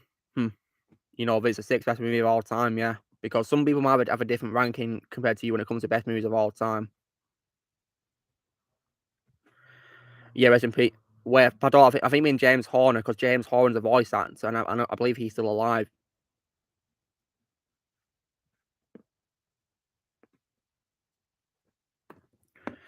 God, what is this? What? Some damn comment on one of my posts is like, saying, what about this movie when I wish Woody Harrelson happy birthday? Like, have you ever heard of an opinion? Like, honestly, right? I really hate it when people say, don't forget this role, or what about this role? Like, honest to God, how hard is it to respect an opinion? Just put your favorite quote of that character. That's what I do. It's not even hard. I mean, because Jay does it for characters who I'm not aware of, like Sully from Uncharted, for example, my post about Mark Wahlberg. Yeah, and I put Jean Valjean for your poster, Hugh Jackman. Hmm. And I didn't tell you that. Oh, you missed something. I'm like, no, that's just an opinion. If anyone's gone upon my opinion, they can go F themselves. Yeah, simple as that. Yeah, it's kind of about the corner again and again and again. It happens all the time. So yeah, every time I see these comments, guys, we're going to get reported as spam. Sometimes there's other quotes I would like to put on, but sometimes I forgot because, I forgot or I'm too busy. Well, it's fine by me if you forget them. Just comment whatever you want as long as you're being respectful, Oh, yeah, and the film, I only posted Green Goblin. I forgot to put on the other characters. Yeah. That I like from him. Oh, and Movie Lover, you'll be excited about tomorrow's video about movie that need a sequel. That's that. Because I was talking about Live Free or Die, not eating a sequel. All right, nice. Oh, yeah. Yeah. Oh, and guys, the next movie I'll be talking about in the series, which I'll be filming for, would have to be is going to be Matrix Revolutions, but they need a sequel. Oh, man, that I'm for. Almost everyone says, whenever it comes to that topic, almost everyone says the first film didn't need a sequel. Well, they do realise that the first movie sets up sequels because the war's not over yet. Yeah. Yeah. It was planned from the beginning. I mean, the ending of the first movie is the ending of the first movie is similar to Spider-Man 2002 because it ends with both characters, in action, either flying or web swinging, and you can tell there's more story to all these characters. Yeah. I mean, put it this way, guys. If they did not do sequels to a Matrix, I'd probably include the Matrix in my list of films that deserve a sequel because it does. Yeah. Because I'm one of those people, guys, that likes and defends the Matrix's first two sequels. I mean, the only one that I hate with a burning passion is Pissurrections. Yeah, the newest one. Because that movie, that movie even barely even feels like Matrix at all. Just a rip-off. It feels like a direct-to-video low-budget fan film, which is a remake of the first movie. Basically, one of the movies I refuse to watch. Please don't watch it for your own sake, because you just watch the first three and that's it. I only watched that movie to give you my opinion on it, and that was it. And Ozzy, you thought it was crap as soon as, and Ozzy, you'll be interested to know that Shadow thought it was crap when he first started watching it. Yeah, I remember he posted it in the chat. Yeah, movie lover. I don't know if you saw this, Movie Lover, but when Shadow was watching a movie, he literally said it in our movie channel. He wasn't even 3 minutes into the movie, and he thought it was already crap. Yeah, that's not even surprising. I even thought the same thing too. Yeah. I mean, Movie Lover, when you were watching the movie at cinema, were you like asking yourself like, "What the F is this film?" Yeah, this is not. Yeah, and then you regret. Yeah, I remember my dumb self saying, "I want a fourth Matrix film." Why did I ever say that? Why? I think everyone else is going to ask that question because I think they wanted a fourth movie only if it's got horribly wrong, Because look what happened with Pissurrections. I think that kind of goes for other movies as well. Like, I remember when I really wanted a seventh Star Wars movie, and look what happened. We got a trashology. I'm just like, why did I ask for this? Yeah, like some users in the comments of section of the ending from that movie are like, "Well, I'm so glad that Neo and Trinity are finally alive and together again." Oh my God. And Yeah. and also my love, you know that ending of them dancing in the sky flying? That rips off another bad movie by Charles called Jupiter Ascending. Yeah. Bringing them back just makes the whole purpose of the trilogy mean nothing. And now that they're alive, it's going to trigger another war, so it's not a happy ending. And have you seen Jupiter Ascending, movie lover? Yeah, I did. I hated it. It was hot garbage, wasn't it? Yeah.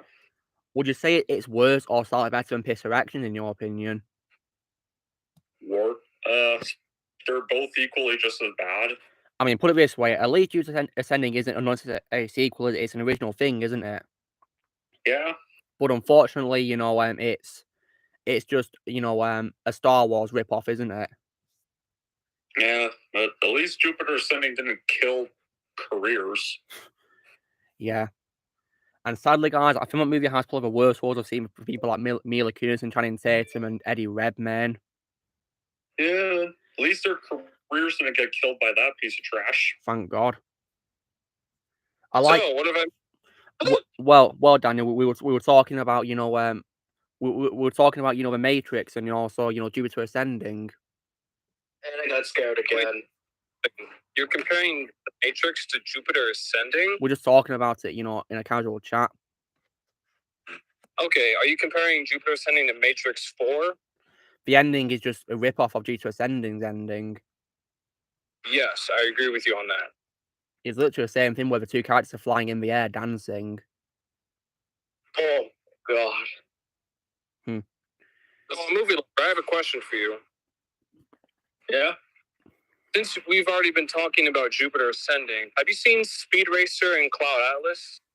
I have seen Speed Racer, have not seen Cloud Atlas. What did you think about Speed Racer?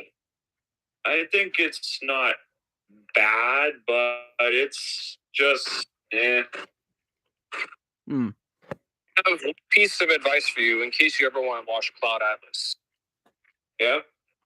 Tom Hanks is the only thing about Cloud Atlas that's worth watching. And if your favorite actor of all time is Halle Berry, that's another reason to watch Cloud Atlas. Everything else, not so much.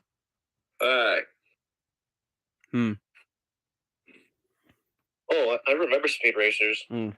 Well, I see that Cloud Atlas is on Prime for me to watch, so I'll probably give it a watch one day to see Tom Hanks. Nice one. Because, you know... I just remember... Oh, Daniel laughed again. I was going to say that there was another bad sci-fi movie that came out this year that I heard was Moon Fallen with Halle Berry. Oh, yeah, that was by Roland Emmerich. I heard it was bad. Yeah, I've not seen it, but I heard it was bad. I mean, it just proves that Roland Emmerich has learned nothing after Independence Day Resurgence.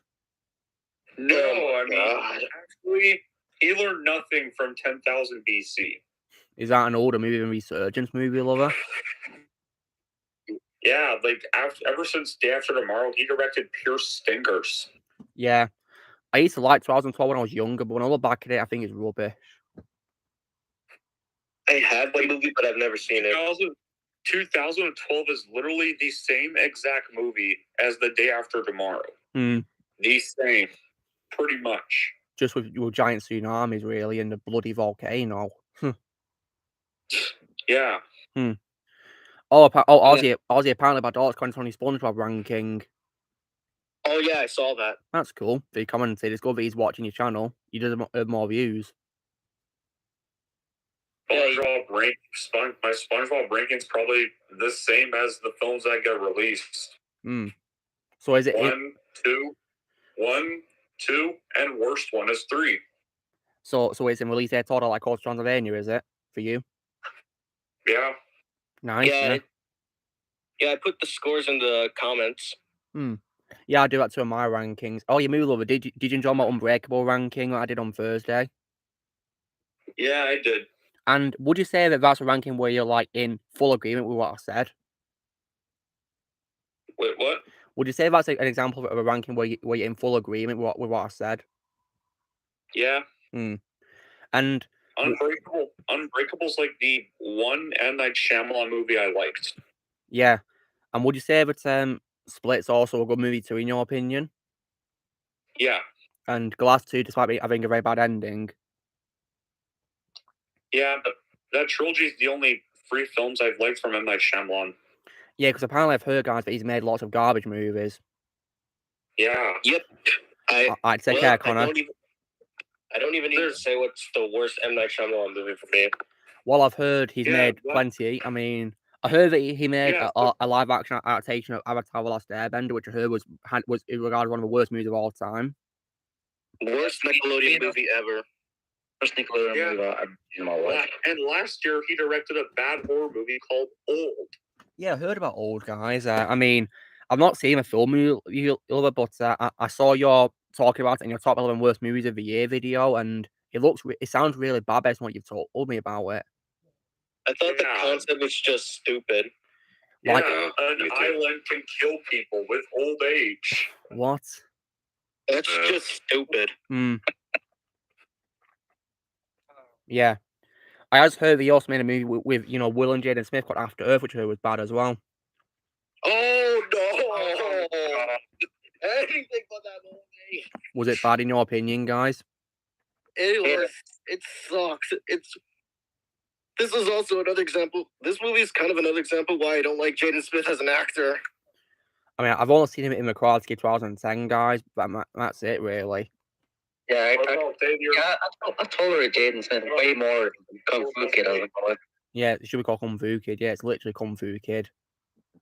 Yeah. Well, just in general, I'm just not a Jaden Smith fan. Fair enough. I barely know much about him anyway. And all I know is that he's the son of Will Smith. His acting in After Earth is atrocious. Well, Darth, I think Disney is stupid. I hate Disney. So yeah. Of course, there's censoring it. Yeah. I guess some of the effects in After Earth was fine. Apparently, Logan and Deadpool are going to Disney Plus. I can't wait to see how Disney Plus ruins with their versions. Yeah. They're already in America. They're already here. Well, thank God I don't need to watch on Disney Plus because I'm on DVD anyway. And also, I've seen both movies on Disney Plus. They're pretty much the same. Just saying, they haven't watched it at all. No changes. Okay, that's good. Well, when I first watched for Deadpool, the first time I watched Deadpool was at a friend's house because at the time, obviously, I really wasn't allowed to watch rated R movies. Well, I saw it on holiday in Benidorm at our resort cinema. Yeah, guys, I saw the movie twice in theaters. That's cool. Yeah, same here. Oh, Blaze is here. What's up, Blaze? It was actually one of the very first R-rated films I saw in theaters. I think it was the first one for me. Yeah, I think for me too. Yeah. I think the very first one I saw in theaters was Million Ways to Die in the West. Oh yeah, that movie's pretty funny. Honestly, guys, I didn't even plan to watch Deadpool in theaters twice. So I usually don't do that. Usually don't watch theaters. Usually don't watch movies in theaters more than once. Yeah. Oh, and then movie lover. Yeah. You better to know that one of the things I guessed yesterday was Rango on DVD. You know Rango. Yeah. Yeah, I love Rango. I got on DVD. I do too. Yeah, and I give it 10 out of 10 because I love that movie. Yeah, that's my second favorite Nickelodeon movie. After what's your first pick, Ozzy? Tintin. Yeah, same. I love Tintin. I would say that Rango is my favorite Nickelodeon movie. Have you not seen Tintin, Shadow? Of course I have. Oh, you have. Good. Because Tintin, guys, in my opinion, is a movie you've got to see if you love Spielberg. Because that movie's animation blows me away. It's so good. It's the only animated movie he directed. It is, yeah, the only one, yeah. And yeah, so Mula, how do you rank Rango out of 10 in your opinion? I would give it an 8.5 out of 10. Nice. And have you seen Tintin by Spielberg, movie lover? Yeah. How do you rate that out of 10? Because I give it 10 as well. I give that a 9.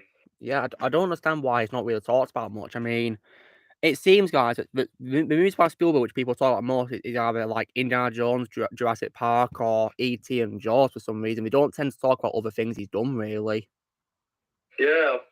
people seem to hate the ending of War of the Worlds. It is quite confusing, but it's good in my opinion. War of the Worlds, I think it's an underrated movie.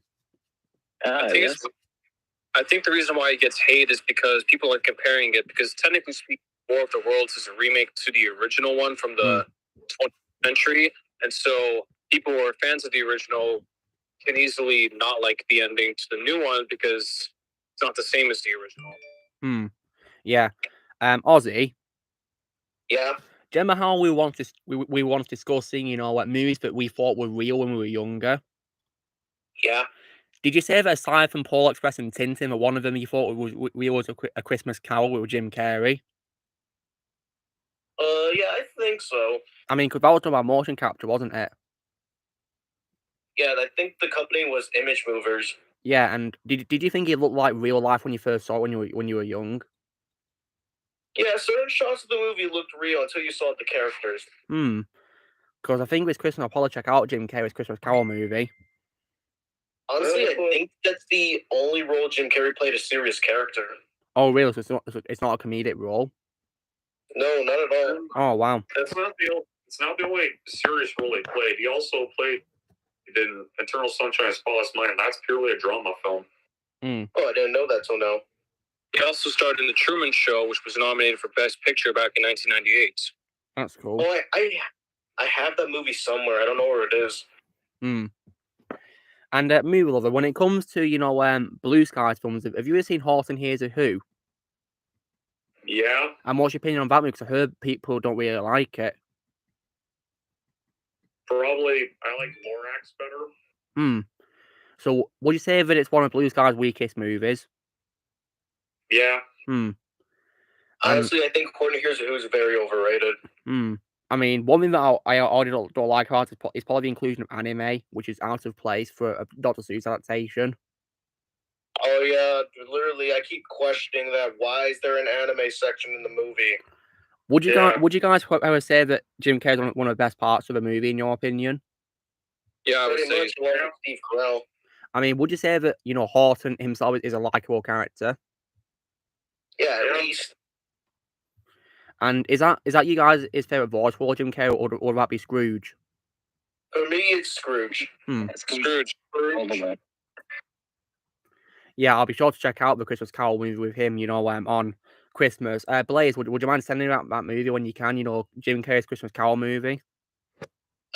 Keep in mind that the movie is a bit dark. Well, I'm used to dark movies, so I'll be fine. Yeah, just a little heads up. Yeah. I mean, why do you guys think I've started to watch horror movies now all of a sudden? Yeah. Speaking of horror movies, have you seen the third Candyman movie yet? I'll be watching it on Monday, Daniel, after I rewatch Spider-Man 2 tomorrow. Okay, be prepared. Well, Daniel, I'll be posting my first time reaction to TikTok anyway, so you'll see what I think of it. I'll be sure to TikTok. He's already seen the first 5 Halloween movies. Yeah, I've seen them. In my opinion, guys, Halloween 2 is the perfect ending of a franchise. Yeah, it is. Something. Yeah. I mean, yeah, Daniel, what's up? So, since you've seen the first 5 Halloween movies, yeah, out of a main timeline, yeah. What were your thoughts on Halloween 3: Season of the Witch? It was just, okay, really. I didn't really like how it was more like a sci-fi movie than a horror movie, really, to be honest. And I have one more question. Yeah. Are you looking forward to H2O? Well, I'll be watching it because, I mean, guys, on Halloween this year, I'll be posting my ranking of the films. So, I'm not going to spoil anything, but let's just say that Halloween H2O continues things from Halloween 2 in a much more satisfying conclusion. All right. Okay. That's before the next installment ruins it. And the entire fan. Yeah. Be careful. Well, remember. We don't speak of that film. I've heard that apparently Halloween Resurrection is universally hated by Halloween fans. It's hated by just about everybody. That's the one sequel nobody acknowledges. Well, I can't comment because I've never seen Halloween. I only know about the character and the theme song. The theme song is very iconic and scary. Yeah, I played it on my I played that music during Halloween last year. Yeah. And I don't understand why, they had to bring back Michael because, he burns in the second movie. So why would he be able to come back? Because he's Michael Myers. I mean, Like, H2O and the 2018 trilogy, I can accept as what-if timelines, but for me personally, Halloween 2 will always be the end. So, Movie Lover, if he did another episode of films that didn't do the sequel, would you include Halloween 2? Yeah. Yeah, I imagine you would, yeah. And would you also include Rambo 2008 as well? Yeah. I have a question for Movie Lover now. Yeah. Do you prefer Laurie Strode's family in Halloween H2O, or do you prefer Laurie Strode's family in 2018?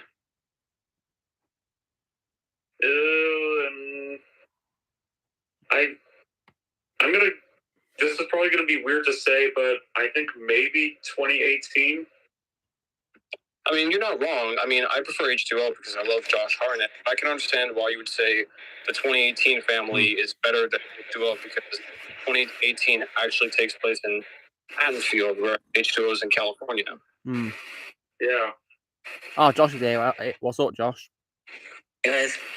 Yeah, welcome. Nice to have you here, hey, Josh.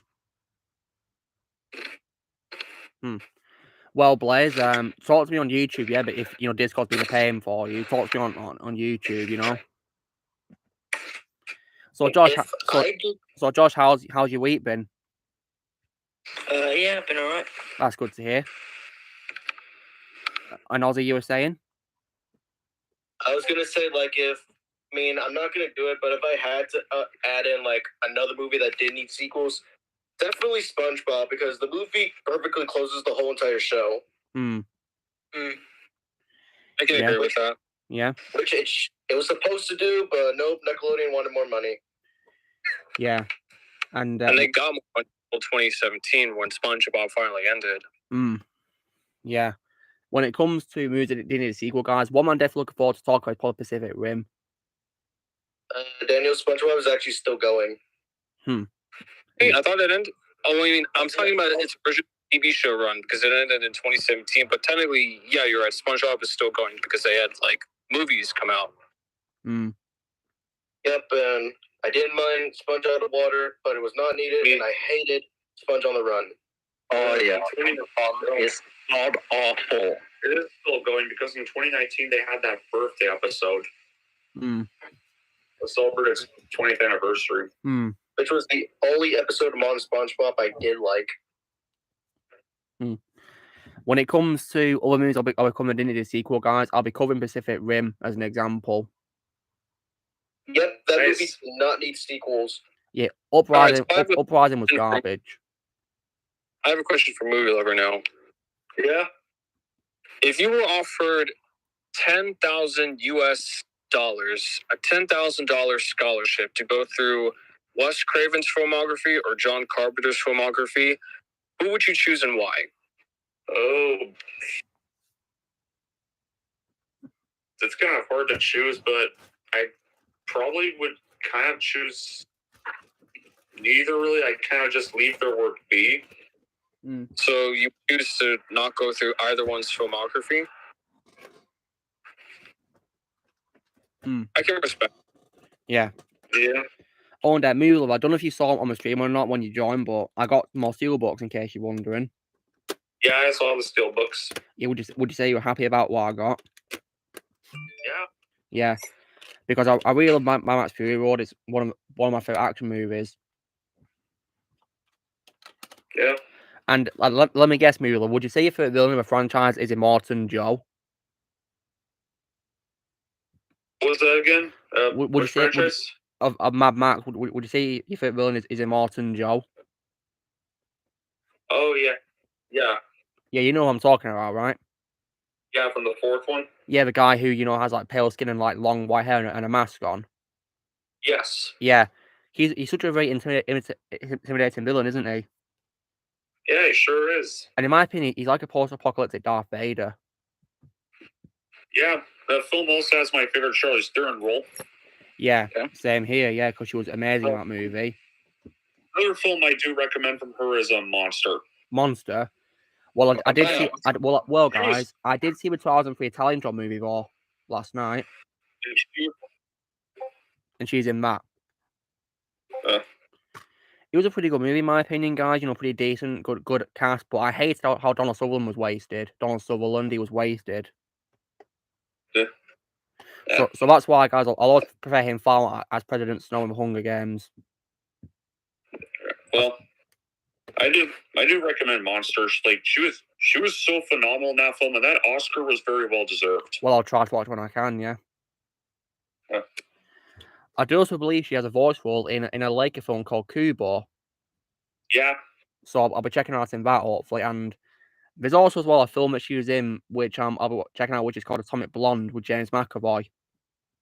I've heard of that. Yeah, I'll be checking out, see what I think of it. Mainly because her birthday is next month, guys. So I want to get these films watched so I can get an opinion on them, so I can talk about them in her birthday post I'll be doing. Oh yeah, I'm not really looking forward to next month. Why is that, Ozzy? I have to go back to school in August. Yep. That's odd. A lot of places make people go back to school in August. That's unfair because here I live, they go back in September. I've only just started my holidays this week. Yeah, Josh. My school broke up with summer last week. Hey, Ozzy, I don't go to school anymore. Me neither. So Ozzy, are you going to your final year of high school? Yep. Do you have an idea of what you want to do after? Like, if you want to go to trade school or college or something like that? I want something to do with technology since I'm really good with that. Nice choice. Good luck, Ozzy. And yeah, since you guys do know, I'm a fan of Apple. So iPhones, iPads, and MacBooks. Yeah, I like Apple as well. I mean, because my phone's an iPhone. The computer I'm doing the stream on is a MacBook, and I have an iPad Pro as well. Yeah, I love Apple. Yeah, that's why I want to watch the Steve Jobs movie with Michael Fassbender. Yeah, I plan to check it out, see what I think of it. Yeah, I actually saw that movie on Netflix. And how was Michael Steve Shadow in your opinion? Yeah, it was good. I mean, he's a great actor, so I'm not surprised. I also recommend the Ashton Kutcher one. I've watched it. I think I gave Steve Jobs like a 7.5 out of 10 or something. I don't know. Would you say that the only bad quality movie was Seth Rogen Shadow? What I can remember, I didn't really mind them that much. I mean, was he playing a serious role in this movie? He was a very serious role. Oh wow, that's very surprising for Seth Rogen standards. And guys, apparently, I heard he was in a bad superhero movie called The Green Hornet. Seth Rogen. Yeah, he really was. Yeah. I mean, was that movie bad in your opinion, guys? Yep. I remember hating it when I was a kid. Well, you were pleased to know. I mean, have any of you guys ever seen the comedy called This Is the End? Nope. Yes. Yeah. Right. Well, Danny McBride's fictional self, guys. He made fun of Seth Rogen's acting in The Green Hornet. He made fun of his acting in that movie, saying, he was asking, where was your serious acting in The Green Hornet? Well, yeah, I remember the joke. Oh man. Yeah, this is the End's one of my favorite comedies of all time, guys. It's just so funny. Yeah, probably the last good movie he did. Yeah, before I lost respect for him. Yeah. Yeah, I think This Is the End's probably my favorite work of Seth Rogen as a director, to be honest, guys. And his fictional self, I'm using my favorite role of him as well. If you've guys seen the DC panel, it's very disappointing. Yeah, Josh, I heard apparently, there was rumors that Henry Cavill was going to mention, but he wasn't, was he? Yeah, Why would anybody believe that rumor anyway? He's off filming much better things. He's doing The Witcher Season 3 right now.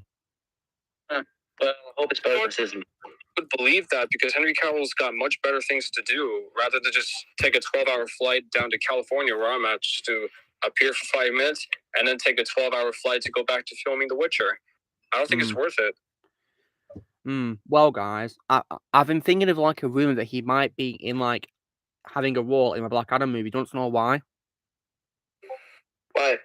Because last year, guys, while Black Adam was being filmed in summer last year, Henry posted on his Instagram that he was flying to America for filming something, but he didn't say what he was filming. He could have been going to America to film something for Black Adam. I really hope that's true. Yeah, and I've looked at his filmography, guys, of his upcoming projects, and none of them are being filmed in America, so it could be Black Adam or Shazam! Fury of the Gods, who knows? Man, I hope that's true. I really do. Because I really want to see him, Superman, again. Yeah, he deserves to play him again. I mean, Man of Steel, guys, in my opinion, deserves a sequel. Man of Steel. Yeah, actually, Maybe watching through those movies at some point. Man of Steel is a major example of one that needs a sequel. Yeah, I'll be including it in movies that deserve a sequel. Because Henry does deserve another standalone movie as Superman. Or maybe his own trilogy as Superman. But then again, screw Warner Brothers all the way. Screw them all the way, yeah. Oh, my God, you're going to love Tell and Prairie. It's phenomenal. My favorite movie of the year. Same here. Yeah. Yeah, so as you know, I've watched the new Top Gun movie. Yeah, I believe you loved it, didn't you, Josh? Oh yeah, it was a masterpiece. Well, hopefully I'll be watching when it's out on streaming. It was really great. I actually loved it. Hey, Luke, since you mentioned Top Gun Maverick, have you still not seen the original, or did you finally watch it? I saw it a few weeks ago. Oh, you did? Yeah, I thought it was pretty good, yeah. All right, well, that's cool. Yeah. Would you say Guinness was incredibly hot in that movie? Who was hot, sorry? Kelly McGinnis. Sure, yeah, if you want to look at that, if you want to say that, yeah. And Tom Cruise was also very good, in my opinion, as well. That's probably my second favourite role of his, actually. And how did you think about him? Sorry, Val Kilmer? Yeah, what'd you think about him? It's my favourite live-action role of his, Iceman. Definitely far better than Batman, in my opinion. Yeah, everyone universally thinks he's better as Iceman than Batman. Yeah, he's way better, but my favourite role of Val Kilmer was Moses. Yep. From Prince of Egypt. Oh, Alexander's back with us, nice. Greetings. Greetings, Alexander, what's up? All is good, I'm just wrapping up editing a video. Ah, nice, that's awesome. Hey. So when it comes to upcoming movies, I'll definitely looking forward to Black Adam. Hopefully, I'll enjoy it. And then we're gonna close up the year with Shazam 2, and then we're very excited for the Shazam. DC. Yeah. Isn't that right? Yeah, DC movies do deserve to be shown in theaters. Yeah, absolutely. I think with upcoming movies for this year so far, I think the only one I'm really looking forward to is just Black Adam. Yeah, same. That's my most anticipated theatrical movie of the year. Yeah, not exactly sure about the rest because I don't think I'm going to be back in the theaters for a while after I watch Black Adam. I mean, I refuse to watch a Flash movie, of course. I'm not watching that. Yeah. That movie is a lost cause. They're just messing up. It's dead on arrival. It's never gonna. It's gonna cancel eventually. I hope it does get cancelled. Yeah, same here about Dolly. It was very satisfying when Brad Pitt killed Kevin Spacey in Seven. Very satisfying because I hate Kevin Spacey. I don't care if it takes years. As long as they could just recast Ezra Miller. I mean, I'd want Dylan O'Brien to replace him. Yeah, just redo his scenes with Dylan O'Brien or something. You watching this to the end, are you, Blaze? That's cool. I hope you enjoy it. It's very funny. Tell me what you think of it, when you message me on Messenger, yeah? Tell me what you think of it, send me screenshots or clips or whatever, you can say lol. In case you guys are wondering, if Blaze watches a movie, he usually tells me what's happening in, comments on it, and he even occasionally sends me screenshots, and he says lol as well as that. It's pretty funny. That's a good laugh, really. So when it comes to, when it comes to Seven movie, Lover, how do you rate it out of 10? Because it's one of your favorite movies, isn't it? Yeah. How do you rate it out of 10? 10 out of 10. Nice. I mean, would you say you're all about quality if it is Kevin Spacey? Yeah. Well, it is very satisfying when, Brad Pitt kills him. Yeah. Hello there, Jedi Prime. Nice to see you here. Yeah, I'm not watching Aquaman 2 either.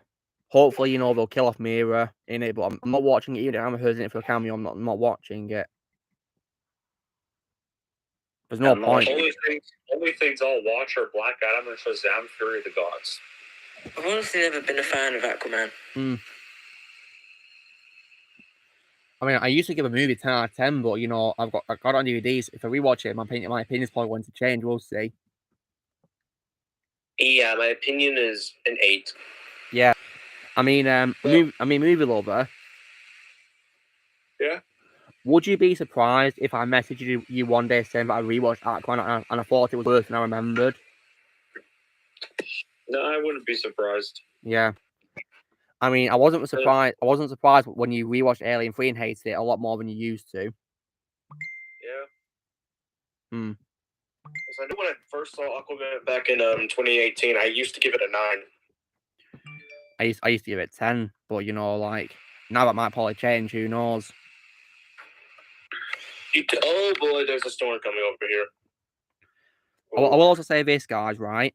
If you guys hate Seth Rogen, you'll be pleased to know that his fictional self in This Is the End, in my opinion, is more likable than his real self. That's what I'll say. Definitely give him a rewatch. Yeah, please do it. It's so funny. Oh, you movie lover. Yeah. Do you remember how Blaze was saying, about a movie called Little Nicky that you don't want to watch? Yeah. Well, you'll be happy to know that I'll watch it so you don't have to. What did you think of it? I think it's the worst comedy movie I've ever seen. Wow. Like, I mean, movie lover, it makes Jack and Jill more tolerable. I'm not kidding. Like, I'd rather watch that over Little Nicky. I'd also rather watch Grown Ups 2 over Little Nicky as well. I'm still not gonna watch Little Nicky because of. Please don't, because it's horrible. Yeah, Blaze is basically saving me at this point. Well, I saved you guys by watching it, so I could suffer, so you don't have to. And I saw. Let me look at the photo again that I saw of Little Nicky. And plus, right, when it comes to Little Nicky, Adam Sandler, in my opinion, gives his absolute worst performance in that movie as well that I've seen. Oh my god, Adam Sandler's giving me Bully Maguire vibes from the photo. That's what I thought of when I first saw it. No, Bully Sandler. I'm calling it Bully Sandler now. Yeah, and also, guys, for the whole movie, Adam Sandler always has the exact same facial expression because he looks like this. He literally has a wonky mouth in the whole movie. It's just bad acting, in my opinion. Are we talking about Little Nicky? Yeah, in my opinion, it's the worst comedy movie I've ever seen. It was hot garbage. Alrighty, thanks for clarifying. Yeah, I hate that movie. Where Burning Passion was just awful.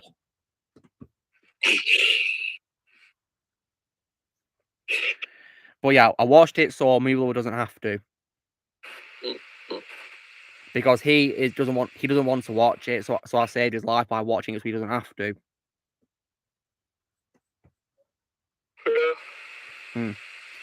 Yeah. And plus, movie lover, you also were definitely in the right to switch off Jack and Jill, because that movie is also garbage as well. Yeah, I've heard it's one of the worst films of all time. It is, yeah. And what part did you switch it off at? Very just as soon as I was in the first few minutes. I mean, would you say it's because of Jill that you switched it off? Jill, the character. Yeah. Because she's very annoying, isn't she? Yeah. And her voice is extremely annoying as well.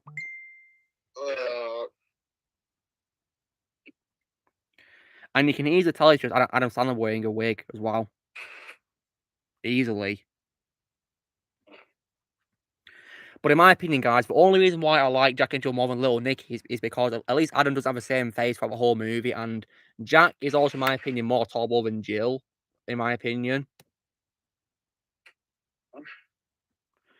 And also, as well, in my opinion, the best part of that movie was Al Pacino as himself.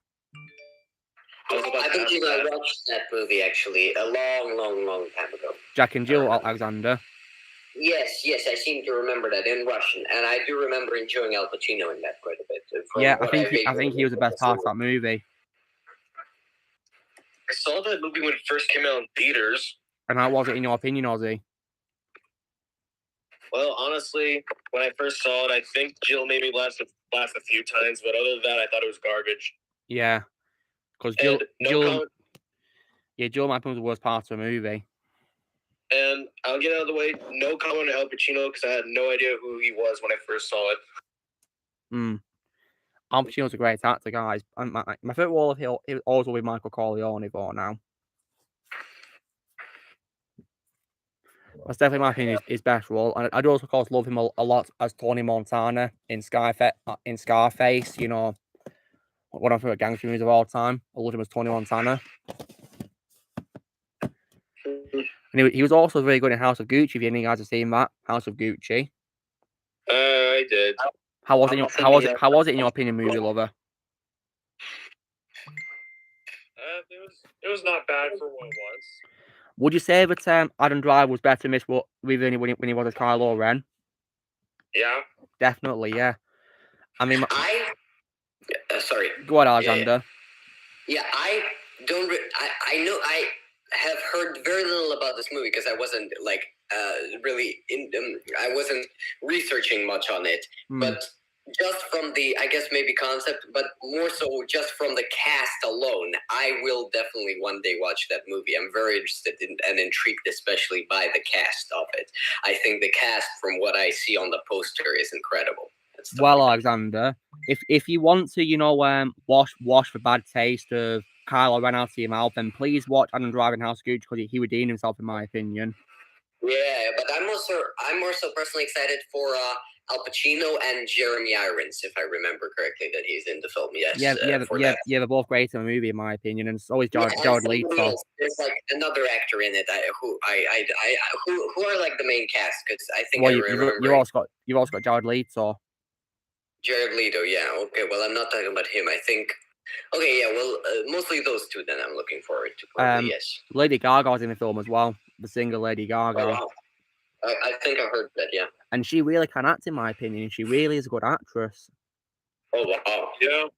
Have any of you guys got a favorite song by her? Because my favorite song by her is Telephone. Bad Romance. Nice. I think my favorite song is from The Shallow. I mean, she is a great singer. She's made lots of amazing songs. Alexander did not like Click, I'm afraid. Did you, Alexander? Again? You didn't like that movie called Click, did you?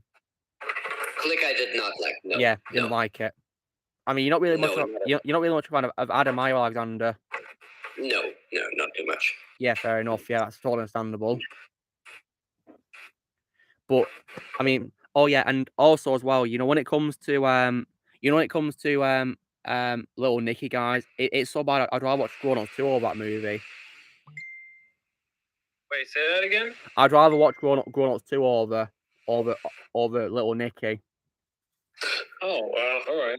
Yeah, because even though I think Grown Ups 2 is a pretty bad sequel, which is awful compared to the first movie, yeah, I'd rather watch that over Little Nicky. Oh yeah, there's like a list of bad movies that we'd rather watch over than one.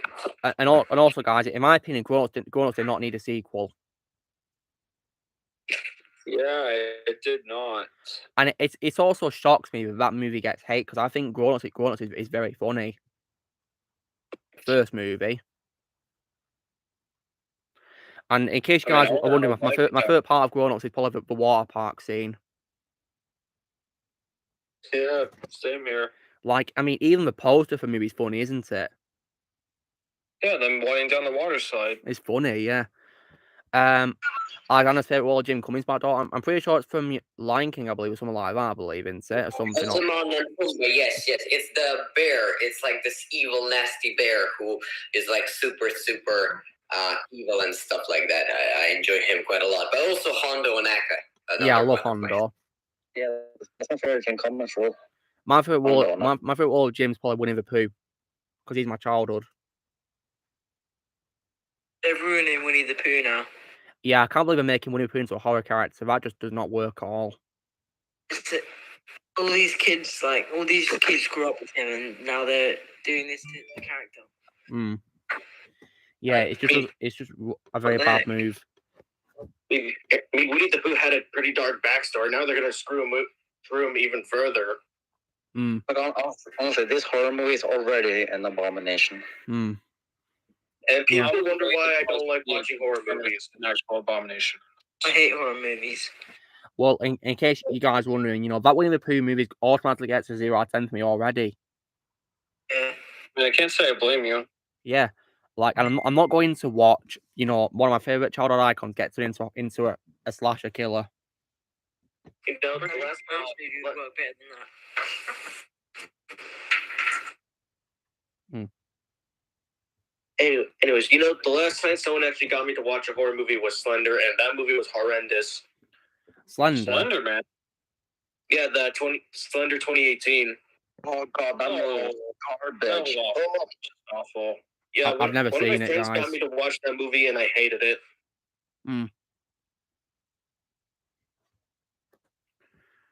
How do I rate Ant-Man and Ant-Man the Wasp? I usually go like 7.5 or 7 maybe for both of them because I think they're both underrated movies. Yeah, that movie is very underrated in my opinion. Yeah, in my opinion, the most underrated MCU movies for me was probably the Ant-Man films and also Captain America: The First Avenger, the first Thor movie, and also the Incredible Hulk. Yeah. Also, I forgot to mention, yes, I give Slender 2018 a 0 out of 10. It's that bad, is it? Yep, I absolutely hated it. Coming from a horror fan, that movie is an abomination. Movie lover. Yeah. In your opinion, what would you say is the worst horror movie of all time? Worst horror film of all time. I think it's one starring Nicolas Cage. Is it the Wicker Man remake? Yeah. Oh wow, is it really that bad? Yeah. Hey, a movie lover, or can I call you Don? You can call me either one. Have you seen the original? Okay, so Don, have you seen the original with Christopher Lee? Yeah. Would you rate that like an 8 or a 9 out of 10? 9. Yeah, it's a really great movie, and Christopher Lee is awesome in it. Yeah. Would you recommend Luke watch it eventually? Well, yeah. I wouldn't mind watching it for Christopher Lee. Hey, am I able to give a little heads up over here? Yeah. So it's storming over where I am, and if I end up disconnecting, it's most likely because the power went out. No worries, no problem. So, yeah, just a little warning if that happens. Yeah, no worries. We'll know now you've told us. Weird Gamer Kid, don't ask me to do ratings of MCU movies because I'm pretty busy doing my stream. You'll probably find out my ratings when I actually watching movies for like an MCU marathon next year. Because next year I'll doing an MCU review marathon. Only the Infinity Saga though. Of course, because that to me is the MCU. Yeah, it ends with Endgame and there's a Spider-Man epilogue. No more. Yeah, as far as I'm concerned, Endgame is the true end of the MCU. Yeah. And I'm glad that more people are starting to let go of their childhood and move on to better things, with the exception of some people that I know. Yeah. Yeah. I mean, I don't know why people are continuing in the first place because the MCU is just dead now. Has no plan. I don't even know why I wanted to continue, to be honest. Yeah, I don't know why either, Ozzy. I really don't know why people are continuing. I mean, it's up to you guys, but, I'm not going to force you to stop, but it just baffles me why people are continuing when, there's hot garbage like crap Turtles, for example. Yeah, or Captain Crapper. So I can The only imagine. thing I'm going to give to Eternals is CGI. That was beautiful, to be honest. Probably the last MCU movie to have good CGI. Yeah, it has been going a bit down the drain recently. Yeah, Multiverse of Madness had horrendous CGI. They're picking quantity over quality. Oh, you don't want to see Thor Crapper CG. Oh no, that was. I heard that was horrendous, honestly. Oh, and Ozzy, would you say the script was also bad in Love and Thunder as well? Yeah. Oh God. I would say everything with the exception of Christian Bale, everything else about the script was pretty nonsense. And Ozzy, would you also say that it's also sadly in your opinion the worst Taika Waititi movie? Yep. Wow, would you say that's sad for you to say? Yep, because obviously my favorite one is Thor Ragnarok. Well, Yes. currently. Yes. When it comes to Taika Waititi himself, my favorite role of his is Korg. Yep, but you don't want to see what they did to Korg in the movie. Apparently, he gets killed, does he? Not exactly, but the way it was handled was incredibly creepy, mostly with the CG. Oh God! Well, thankfully, I'm not going to waste my time on it. So, Luke, to kind of go along the same lines, I guess I have a question for you because I just received information on Twitter. Yeah, go on. So it's nothing that major, but what are your thoughts on Zack Snyder joining Teen Titans Go? Really? Why is he wasting his time on Teen Titans Go? Let me go ahead and take a snapshot of it and I'll upload it onto Discord. But apparently, Zack Snyder is joining Teen Titans Go now. Okay, I'm uploading onto the No Mic chat right now. Like, why is he doing that? Maybe he could fix Teen Titans Go somehow. Maybe. But yeah, I don't watch that show because it doesn't look good. Oh, he's actually appeared in it? Oh my God. What? And did he voice himself, Daniel? Yeah, he's voicing himself. What? Why would we get him to make a camera appearance in Teen Titans Go? Why? Either because of money or because Zack Snyder actually wanted to. So people actually watch it. Probably, yeah. Not to mention, Zack Snyder has kids under the age of 10, and that show is designed for kids under the age of 10. So maybe his kids wanted him to do it. Who knows? Yeah. I mean, it is definitely nice, guys, when actors play a role for their children. For example, Tom Hardy when he did Venom. Yeah, I do also believe that Ben Affleck, play Batman because didn't his kid want him to play Batman? One of his kids. Yeah, and Kate Blanchett is another example of when she played Hilda. Yeah, and also as well, Richard Harris, guys, who played Dumbledore in the first Harry Potter movies. I was about to bring him up too, actually. Yeah. Yeah, he played Dumbledore because his granddaughter wanted him to play Dumbledore. Something that I find funny is that all the Marvel actors, their kids like other characters. Mm-hmm. Most of them. Yeah. Apparently, Ben Affleck kids love Ezra Miller's Flash. Apparently. Oh God. Oh, and guys, when it comes to like actors playing roles, have any of you guys ever seen one of those like live action Street Fighter movies?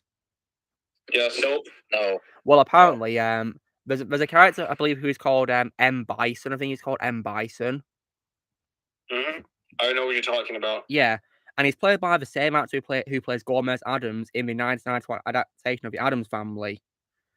And yeah, called Raul Julia, and he played that role despite being really badly ill, guys, like seriously ill. But he played the role just for his children. Yeah, he was battling stage 4 cancer, and it was he had cancer, guys.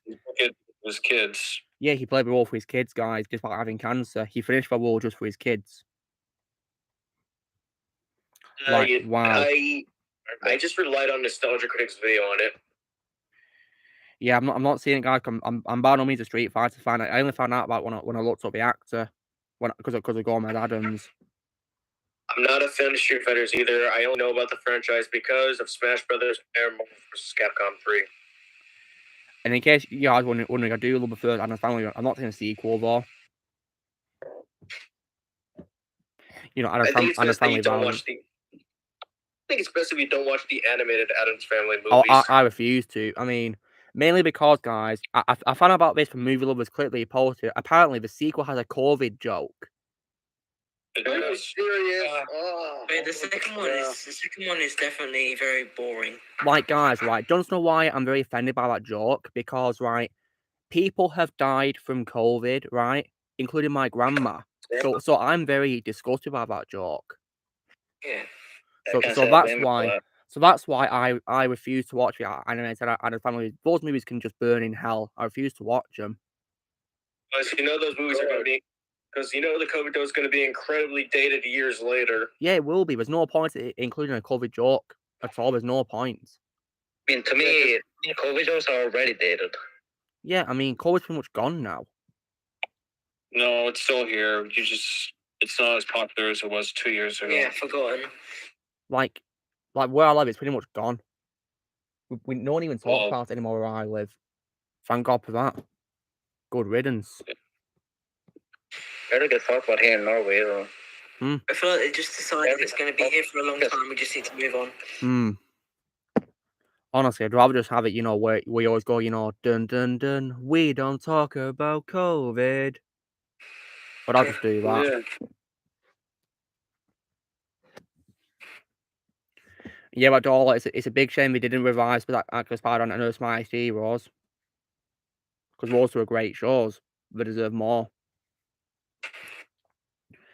So, guys, I will watch the sequel called Adam's Family Values, but I'm not watching the animated ones. Are you watching the sequel live action? Yeah, the live action sequel called Adam's Family Values, yeah. Alright, just walking with low expectations, that's all I have to say. Alright. I do know as well that it is, Raw's, last movie to be released, before he died, before he did Street Fighter. Well, it was the last one to be released in his lifetime, yeah.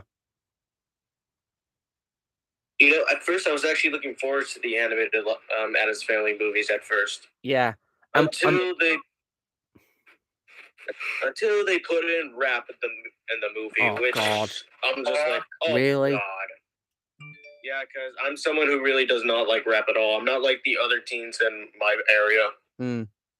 Look, as much as I love Snoop Dogg, even I have to admit that he does not belong in an Addams Family movie. Especially since Snoop Dogg is from my hometown.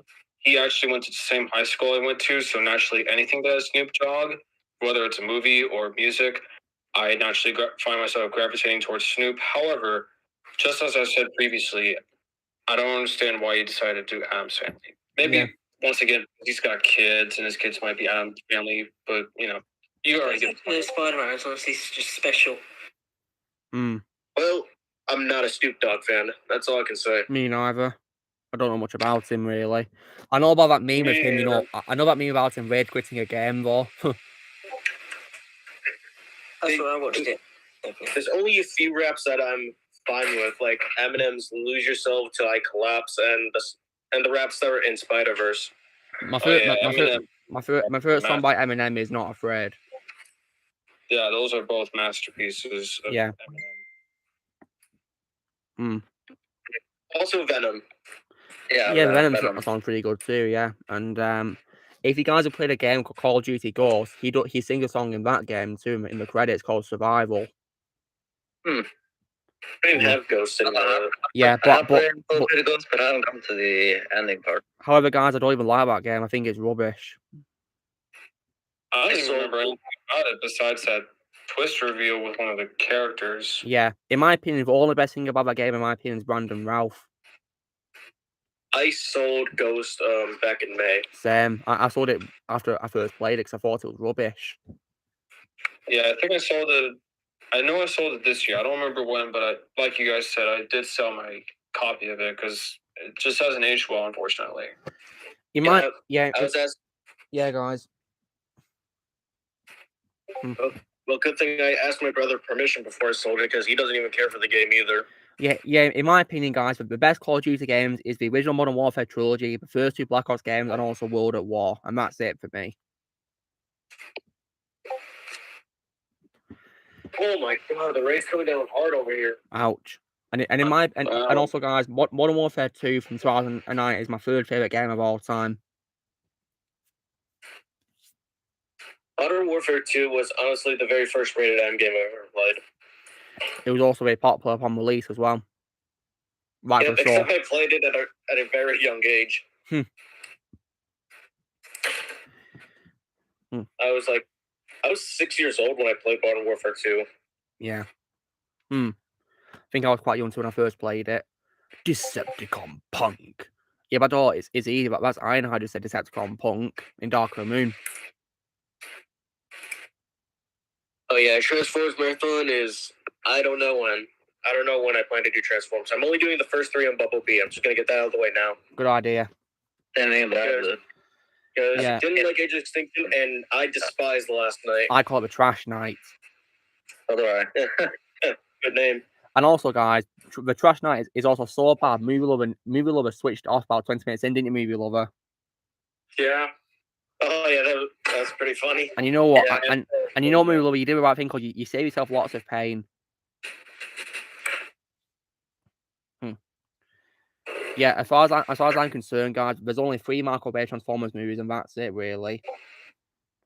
To me, there's mostly just one. Well, the thing is, movie lover, unfortunately, the first movie sets up a sequel, which is a big shame. Yeah. So, unfortunately, Revenge of the Fallen Dark Moon have a reason to exist because of, I mean, for one thing, in the first movie, Starscream and Barricade both survived. So, Yeah. there's a problem there, of course, and, but Dark Moon, in my opinion, is the true end because, there's no sequel set up whatsoever. None at all. No, no, yeah, no, that is one good. yeah, no. Thank God I didn't see Jurisdiction or Trash Night during my rewatch. I think I have this, and this, and this. Blu-ray is nice. And no, I do not own Bumblebee yet. I'm trying to find that movie. I own it.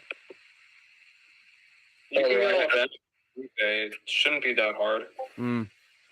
But all I would decline to work with Michael Bay on Bayformers. I wouldn't want to work with him, to be honest. Yeah, he's a very hard director to work with. Yeah. Alright, I gotta go now. All right. Take care, movie lovers. Nice to have you here, man. Take care, Don. Yeah, See you, movie lover. Take care. Yeah, I think the only reason why I don't despise Age of Extinction that much as I do with The Last Night is mostly because Mark Wahlberg was probably one of the only good things in the movie. Yeah, he was. At least before they ruined him in The Last Night. Yeah, you could also the voice acting saved it as well for Transformers. Yeah, Peter Cullen's still great as always. My favorite voice actor of all time.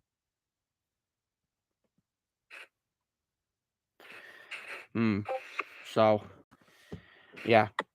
Who would you guys say is in your opinion, the worst director of all time? Well, that's easy. Let me because the guy who did The House of the Dead 2003, that who I would say is the worst director of all time because he did nothing but garbage video game adaptations. Video adaptations, is it? Let me see. His name is pronounced Uwe Boll. Uwe Boll. Boll. He has made nothing but crap after crap after crap, and at one point in time, he was even able to recruit Jason Statham for one of his garbage video game movie adaptations. So yeah, Uwe Boll is my least favorite director of all time. Didn't he do some films called Blood Rain? Oh yeah. Yeah, I heard they were bad apparently. They're awful. I don't plan to watch them anyway. Another example of a really bad director is a guy called Rob Hedden, who directed the worst movie I've ever seen in my life. Jason Takes a Boat to Vancouver. Never seen that movie, thankfully. It's Friday 13th. I have a director that I could contribute myself to the conversation. Yeah, who do you say is the worst one? Alexander. Okay, so let me start off by saying this. First of all, the first thing is that if we're talking about like directors of movies, just like one movie that I even haven't seen, because there's one movie I haven't seen which I really don't like already, but so that's the worst director for me. But I'm not counting him because I want to talk about directors right now that I'm familiar with more so when it comes to the work and so on. And so in terms of that, there is one director who I personally really dislike the work of in general, most of his work really. But it's going to be very controversial because a lot of people really like this director. So I think no one on this particular chat will agree with me. So I don't know. Do you want me to say it? Well, just say it. It's your opinion. Go ahead. For me, it is Taika Waititi, for me personally. So that's understandable. I mean, because, Okay, then. I mean, I heard that Highly Love and Thunder was garbage, so, rightfully so. I can confirm that. I can confirm that as well. I mean, guys, Fallout Rank was probably the only work I've seen of his as a director. Stupid connection. And now he's doing a Star Wars movie. Oh god. No, refuse to watch that. I'm not even watching Star Wars anymore. Guys, if you guys want to watch Walk and Blunder from your brain, I definitely suggest watching a movie called What We Do in the Shadows and Joseph Rabbit. Not even Yeah, kidding. I literally just movies. Those are two I personally also don't really like myself. Personally, I myself also don't like those works of him. That's why I don't particularly like him as a director, because I did watch quite a few works of his, and none of them really work for me personally. They just don't align for me. I watched partially the ones that Shadow, is it? The Shadow suggested. Yes, those I watched. Those I did not like either. So that's why I'm not the biggest fan. I don't think I can really add on because I only saw one movie he directed, even though I love him more as an actor. I don't know if I really want to add him though. Yeah. I just say it. Yeah. Who is it that you don't like, Ozzy? Okay, don't like. I just not a fan of the way he directs. It's Danny DeVito. Fair Don't get me enough. wrong. I love Danny DeVito, but Matilda is still a movie that I absolutely despise. Fair enough. Yep. Yeah, I mean, I agree with you. Danny was more as an actor. To kind of go along with the same lines of Ozzy. Now, this is one of the greatest actors to have ever lived in the history of Hollywood. However, I did not like his directorial debut, and that is Robert De Niro. Robert De Niro directed a movie from 1993 called A Bronx Tale. And I know a lot of people really like that movie. I wasn't a fan of it. I see. But Joel Alexander's favorite 4 movies, The Dark World. But I am gonna try to see if I can watch. I think it's called War of the Roses, which is apparently to nostalgia critics, where it's the best Danny DeVito movie he directed. Yeah, in my opinion, I'll take his word for it. Yeah, in my opinion, an actor who is great at directing could probably be an example for me. Could probably Mel Gibson, because I loved Hacksaw Ridge. Yeah, and he also did Braveheart. Braveheart's my favorite one. That movie was beautiful. Yeah. I plan to check out his other works as a director soon. You know, Braveheart, for example, and I believe Apocalypse, was it called? Yeah, Apocalypse. Yeah, and Passion of Christ, is it as well that he directed? Yeah, and the final one is The Man Without a Face. Well, I'll be sure to check him out. And I also heard he's apparently directing a 5th Lethal Weapon movie called Lethal Finale. Yeah. What? Wait, hold on a second. You say Lethal Finale? That's what it's called, Daniel. Yeah, Richard Donner himself confirmed it'd be called that.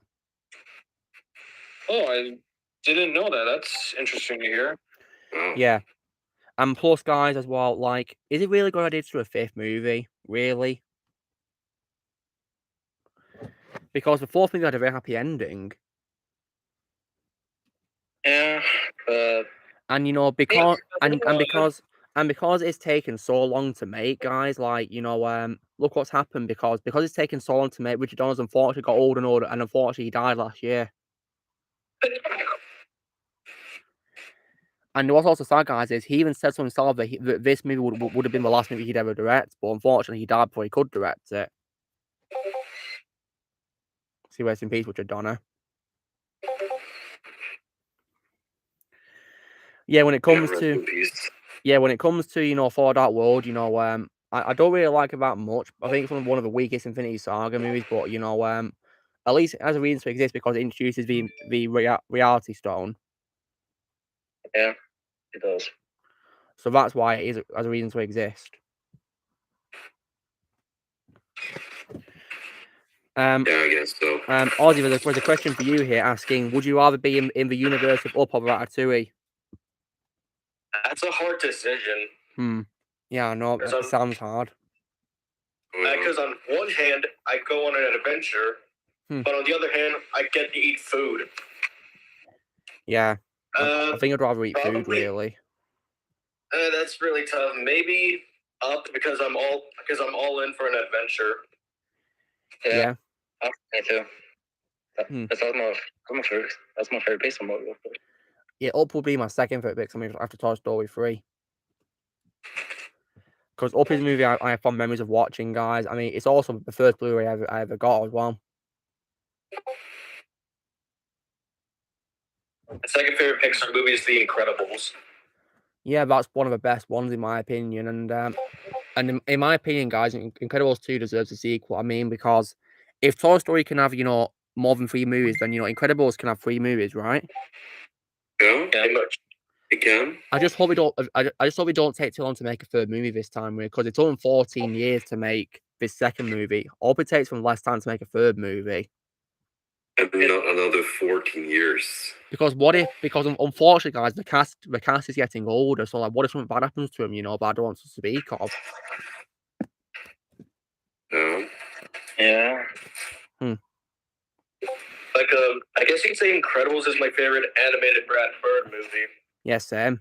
Mine too. Yeah, for live action, Mission Impossible: Ghost Protocol. Yes, Sam.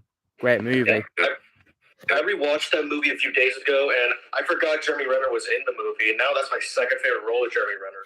Yes, Sam. As William, yeah.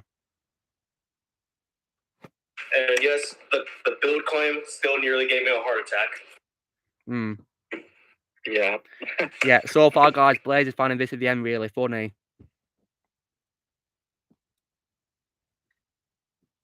Yeah, he finds it really funny. So I'd recommend it if you guys want a good laugh. So yeah. So if I'm watch this, so Yeah, please watch it, guys. It's so funny. Yeah. And like I said, guys, in my opinion, Seth Rogen's fictional self in the movie is better than his real life self. Yeah. And you know why, if you watch the end of a movie as well, you'll know why I think that if you watch the end of a movie. But in my opinion, guys, the best part of the movie, in my opinion, is that Danny McBride as his fictional self. Yeah, he was really funny as his fictional self in the movie.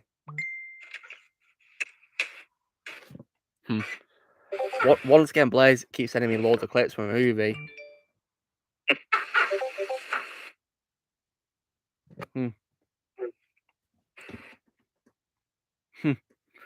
Like,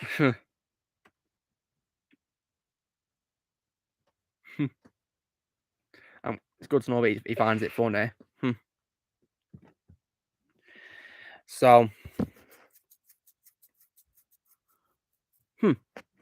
when it comes to, you know, Pixar, guys, yeah, I think it's probably because of, you know, how much I hate Turning Red, but I'm no longer going to be, you know, watching Pixar films, really. Just not really interested now. I mean, I can't say I blame you. Yeah. It's still my favorite studio of all time, so of course I'll still be watching Pixar. However, because of these recent downs that they've been having, I mean, I can't say I blame you for retiring it. Of course, God bless you. I respect that. Thank you. Me too. Same here, because I'm still going to keep going. Me too. Yeah, I'm just no longer interested. I mean, because Turning Red was an original movie. It wasn't like a sequel or a prequel or anything like that to another movie, and I thought it was hot garbage. So yeah, I've lost faith. I've lost faith in the original movies now. yeah, I'm just I would like to read below Philip Seymour Hoffman. Is that okay? Philip Seymour Hoffman, yeah. What movie are you going to recommend?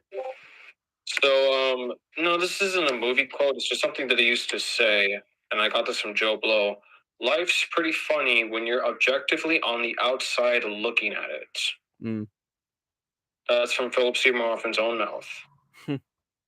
Very nice quote. Yeah, I hope Jim Ward and Tom Kane are doing well because they've unfortunately both retired. Yeah, but for like anime companies, well, you guys already know the one I'm fully done with is DreamWorks. Yeah, can't say I blame you, really. Yep. I'm still planning on watching The Bad Guys. I mean, because I hated the Spirit sequel, guys. That movie, in my opinion, was trash, and I also refused to watch a Boss Baby sequel and its sequel. Hey, Luke, just out of curiosity, do you plan to eventually watch the Jason Bourne movies? Yeah, sure. I might do, you know, see Matt Damon in them. You know, I actually didn't realize until I looked it up, but not only is it Daniel Radcliffe and Philip Seymour Hoffman and Woody Harrelson's birthday, but today is also the 18-year anniversary of the Bourne Supremacy releasing. That's pretty cool. nice. That's cool. Well, I'll probably check out movies when I see what I think of them. I think I might give the Jason Bourne franchise another chance. Because when I first tried watching Bourne Identity last year, I actually fell asleep through the movie. Ouch. The first Bourne movie is my favorite. Same. Well, I'll see what I think of it, hopefully, when I watch them, guys. I'll probably even rank them as well, maybe. And I feel like the one with Jeremy Renner is the weakest one. I see. As for Jason Bourne, I only knew about the character from 2016 when they had the new movie, and I kind of made a meme out of it. I'm also thinking about one day posting a ranking for a Godfather trilogy as well, hopefully. That should be a pretty short ranking. Yeah, because there's barely much to talk about, because, the first two, in my opinion, are masterpieces. And there's only 3 of them. Yeah, exactly. And one thing that I do love about Godfather, guys, is that I'm so glad they actually stopped at a certain point and didn't, continue it and, make the franchise run its course. They stopped at a certain point, and I'm happy they did. Yeah, I'm very grateful for that as well. Yeah. So glad it's not getting a reboot. Same thing with animated trilogies like Kung Fu Panda and How to Train Your Dragon by DreamWorks. I'm glad they stopped at a certain point. I mean, one thing that I found out about How to Train Your Dragon is that apparently it's based on a book series, guys, but apparently it's not, adapting all books. It's just a trilogy only, the movies, compared to lots of the books. I think that's the same thing with Cloudy with a Chance of Meatballs. Yeah. Or in my opinion, guys, Cloudy is only a standalone movie. Yeah. I'm actually surprised Sony didn't make a third movie, because there's a third book of it already. Well, really? There's always been a third book. They don't do a third movie, because in my opinion, there's only one movie that works. And I mean, don't say I didn't like that sequel, guys. Well, I mean, I did not like the villain called Chester V, because, I mean, 2 reasons why. Because one, he was literally a knockoff of Vets and Despicable Me. All his V gadgets and whatever. And 2, he's literally a clone of Charles Muntz from Up. Yeah. Because he's a character that the main character looks up to as like an idol, but he's actually a villain all this time, He's a villain. Yeah. And also, guys, what's also stupid is the sequel also, in my opinion, wasted James Caan as well. He was barely in it. Yeah, they wasted Tim, the father to Flint, Well wasted James Caan. And also, as well, even though I do like Terry Crews, guys, in my opinion, he was weaker than Mr. T as Earl Devereux. Wasn't he a recast for Mr. T? Yeah, he replaced Mr. T, yeah, as Earl Devereux, yeah. That's even better taste in my mouth. I mean, did you not like the new voice, Daniel? I mean, like you said, I like Terry Crews, but Mr. T is a hell of a lot better of a celebrity than Terry is. Yeah. I mean, I like Terry Crews' voice, but more in Rumble, guys. I think it was much better in Rumble from last year, that wrestling monster movie. I think it was better than that. Yeah. Never seen that. I'd recommend it. Yeah, as for Sony Pictures Animation, I don't know if I will stop watching them, because I do plan to watch the Spider-Verse sequels as long as they don't screw it up. Yes, they better not screw them up. I think they look pretty good. Hopefully they will be good, guys. Apparently, Toby, Andrew, and Tom are going to be in it. Wait, what? Really, Josh? Well, There's like a rumor. Really? Well, they better not screw up. It's probably going to ruin the impact of No Way Home, really. Yeah. I hope it doesn't. Oh, yeah, speaking of Spider-Man, I watched Nostalgia Critic's Morbius review.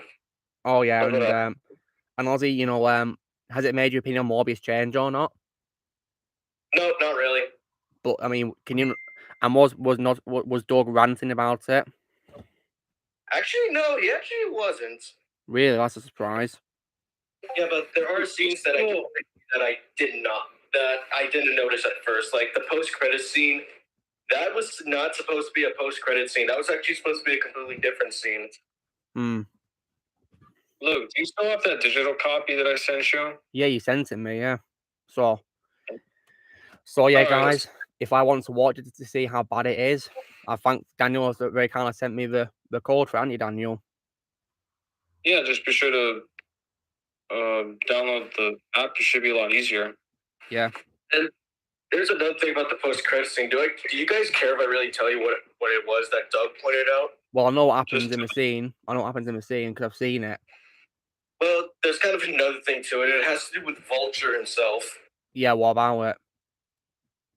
Well, when Vulture shows up, that is full on CG. That is not Michael Keaton doing the voice. That is a sound alike. What? It's not Michael? No, Doug literally pointed it out. I'm just like, what? What? But like, did Michael film that scene where he's like, wearing that prisoner outfit or whatever it is? Yeah, that's still him. But when he did the Vulture suit, that's not him. Not even the voice. Yeah, plus you can tell that's supposed to be a different scene based on how Jared Leto is in the scene. Yeah. Oh my god. Yeah, but Trevor Goddard, in my opinion, is the best Kano from Mortal Kombat. May rest in peace.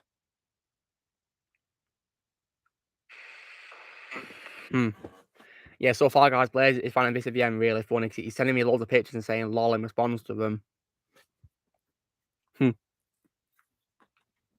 Yeah, my opinion for Morbius still hasn't changed, but it's not going on to movies that I like that everybody else hated.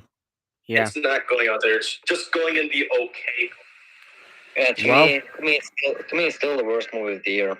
There was a lot of hype for that movie. Definitely. Yeah, for me, the worst movie of the year that I've seen is I Say Adventures of Buck Wild. Same one. Second. That post-credit scene makes no sense. Oh yeah. Yeah, it doesn't. Yeah, but Ice Age Buck Wild is still worse. Still way worse. It is awful. Yeah, I mean, because I absolutely hated that spin-off. It was just absolutely awful. Oh wait, Buck Wild? No, it's called The Ice Age Adventures of Crash and Eddie. Yeah. Oh yeah, that's true. Despite the title saying Buck Wild, it doesn't even focus on him. It focuses more on Crash and Eddie than him, which is stupid. I also know that the animation is awful. Looks like a PS3 game. That's worse animation than the first movie. Which is older, 20 years older. Honestly, that movie made me appreciate Continental Drift, even though I hate that movie. Because the animation and the voice cast is way better in that movie. Yeah, trust me, guys. Right, like Buck Wild, in my opinion, makes Continental Drift and Collision Course like masterpieces in comparison. Definitely. Yep, Yeah. but I'm still not watching Collision Course. Yeah, please. Yeah, Ozzy, for your own sake, please don't watch Collision Course. It's terrible. I mean, Ozzy, would you say that spaceships put you off watching it instantly? Yep, because I'm just like, what does this have to do with Ice Age? Exactly. Because Ice Age isn't sci-fi. Nail in the coffin for me. Yeah. Because Ice Age. So. Well, you'll be fun with what I watch, but whilst you guys don't have to, I suffered so you don't have to. I suffer because I had no choice. Yeah, because you're babysitting your neighbour's kid, weren't you, Ozzy? Yep. And I did not want. And Ozzy, when you saw the movie, were you like, did you have like a stare of shock at how bad it was? Like, did you smile at all watching it? I was just like, what am I watching? I literally wanted to stop the movie, but I couldn't because then the kid would just probably throw a tantrum or something. Yeah, understandable. So I suffered badly. Yeah. Plus the popcorn didn't even help me. Yeah, the popcorn did, yeah? Yep, I usually eat popcorn when I'm watching movies, usually. Yeah, whenever I watch films, guys, in the evening, I tend to have either crisps or chocolate, usually. Yeah, but even then, the snacks didn't help. I like popcorn with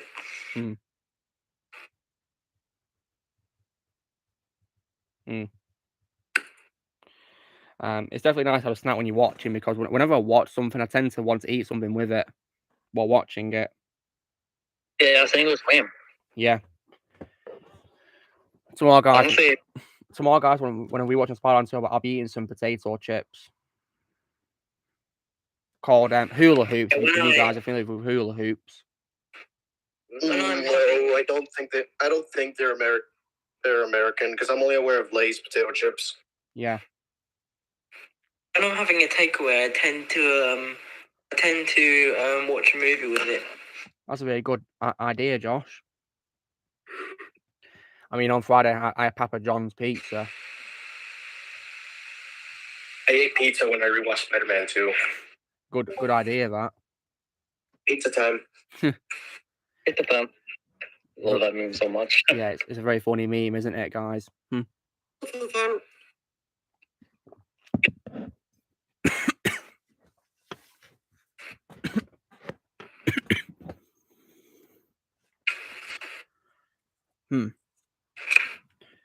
Rest in peace to those two people about dollar, yeah. Rest in peace to them. You okay, Luke? Yeah, I'm fine. I'm fine. We're good. That's crazy. Oh, So, Luke, God. am I right in saying that you've just finished Stranger Things? Yeah, I did about a couple of weeks ago. Oh, Josh, yeah, I finished watching the 4th season, and I'm very hyped with the final season. Yeah, it's going to be difficult to wait 2 years. Yeah. Hopefully the final season will be worth it, because Stranger Things Series 4 was worth every damn minute. Yeah, it was amazing. Yeah, definitely worth a long wait, because we waited, a couple of years for it, and the waiting really paid off. But guys, after I saw Stranger Things, I watched The Boys Series 3, guys, and I shut it off after episode 6, because it was absolutely horrendous. It looks too gory for me. And guys, don't you know why I shut off episode 6? Why? Well, I'm gonna try and give it like as little detail as possible, because it's very inappropriate, But guys, I switched it off and I gave up on the show because it involves an overabundance of sexual references. Oh god. Oh God. Yeah, People so say it's the best superhero show of all time. yeah. Luke, is it safe to say you're retiring? Well, I'm not watching the show now. I stopped watching it because of that. Because that stuff does not belong in a superhero show at all. So you are retiring, what you're trying to tell us. Yeah, I'm not watching The Boys ever again. Hell no. Stop watching it. I'll be right back. I respect that. Thank you.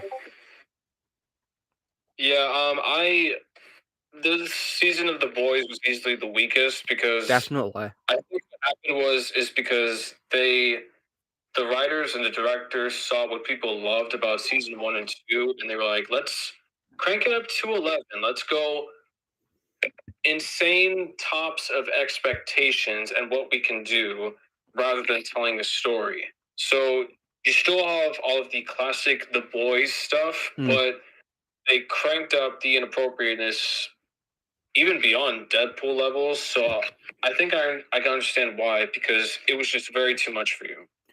Yeah, Sup, it is for adults because it is pretty dark, but Sup, I'm 22, so I'm an adult, and I nearly threw up watching episode 6. I nearly threw up. So yeah. So Yeah, you're not gonna. I'm still gonna give The Boys a chance. Well, good luck. The Boys. Yeah, Dark Prime. I Yeah, understand how you feel, Dark Prime. Something does tell me, however, that I'm going to like Invincible a lot more. Invincible, in my opinion, is far better, and I'm very happy. I'm very happy series 2 and 3. Superhero show doesn't need to be an 18. Yeah, that's a very good choice for BD Wong. Bador. My favorite role of him is Dr. Wu in Jurassic Park. Yeah, Dark Prime. The Boys is just not worth your time, really. And in my opinion, one of the very few best parts of this series was probably Jensen Ackles. Jensen Ackles? Yeah, because he plays, Soldier Boy, doesn't he? Yeah, well, hold on a second. How did you pronounce his last name? Jensen Ackles. That's how it's spelled. Okay. You freaked me out for a second. America likes to call his last name Ackles, Jensen Ackles, so that's why it confused me for a second. You're good at it. Well, whatever, I'll call him Ackles then, if that's what he prefers to be called. Yeah, I think he prefers to be called Ackles, if I remember correctly from when Supernatural. Alright, well, Supernatural's on Prime, so I'll probably binge watch that show one day. Ooh, The Boys does not interest me in the slightest. Oh, is it a good show, Daniel? Yeah, it's I think you're gonna like season 1 to season 5 the best, because that was their intention.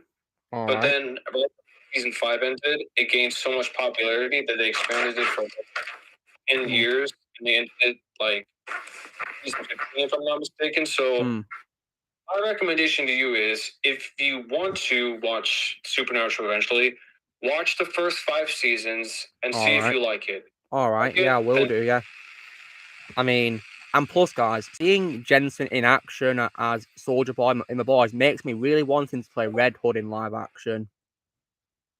Can't say I blame you. It Yeah. would be awesome. Because even though he's in his 40s, I think he'd be a perfect casting for a live action Red Hood because he's already voiced him before.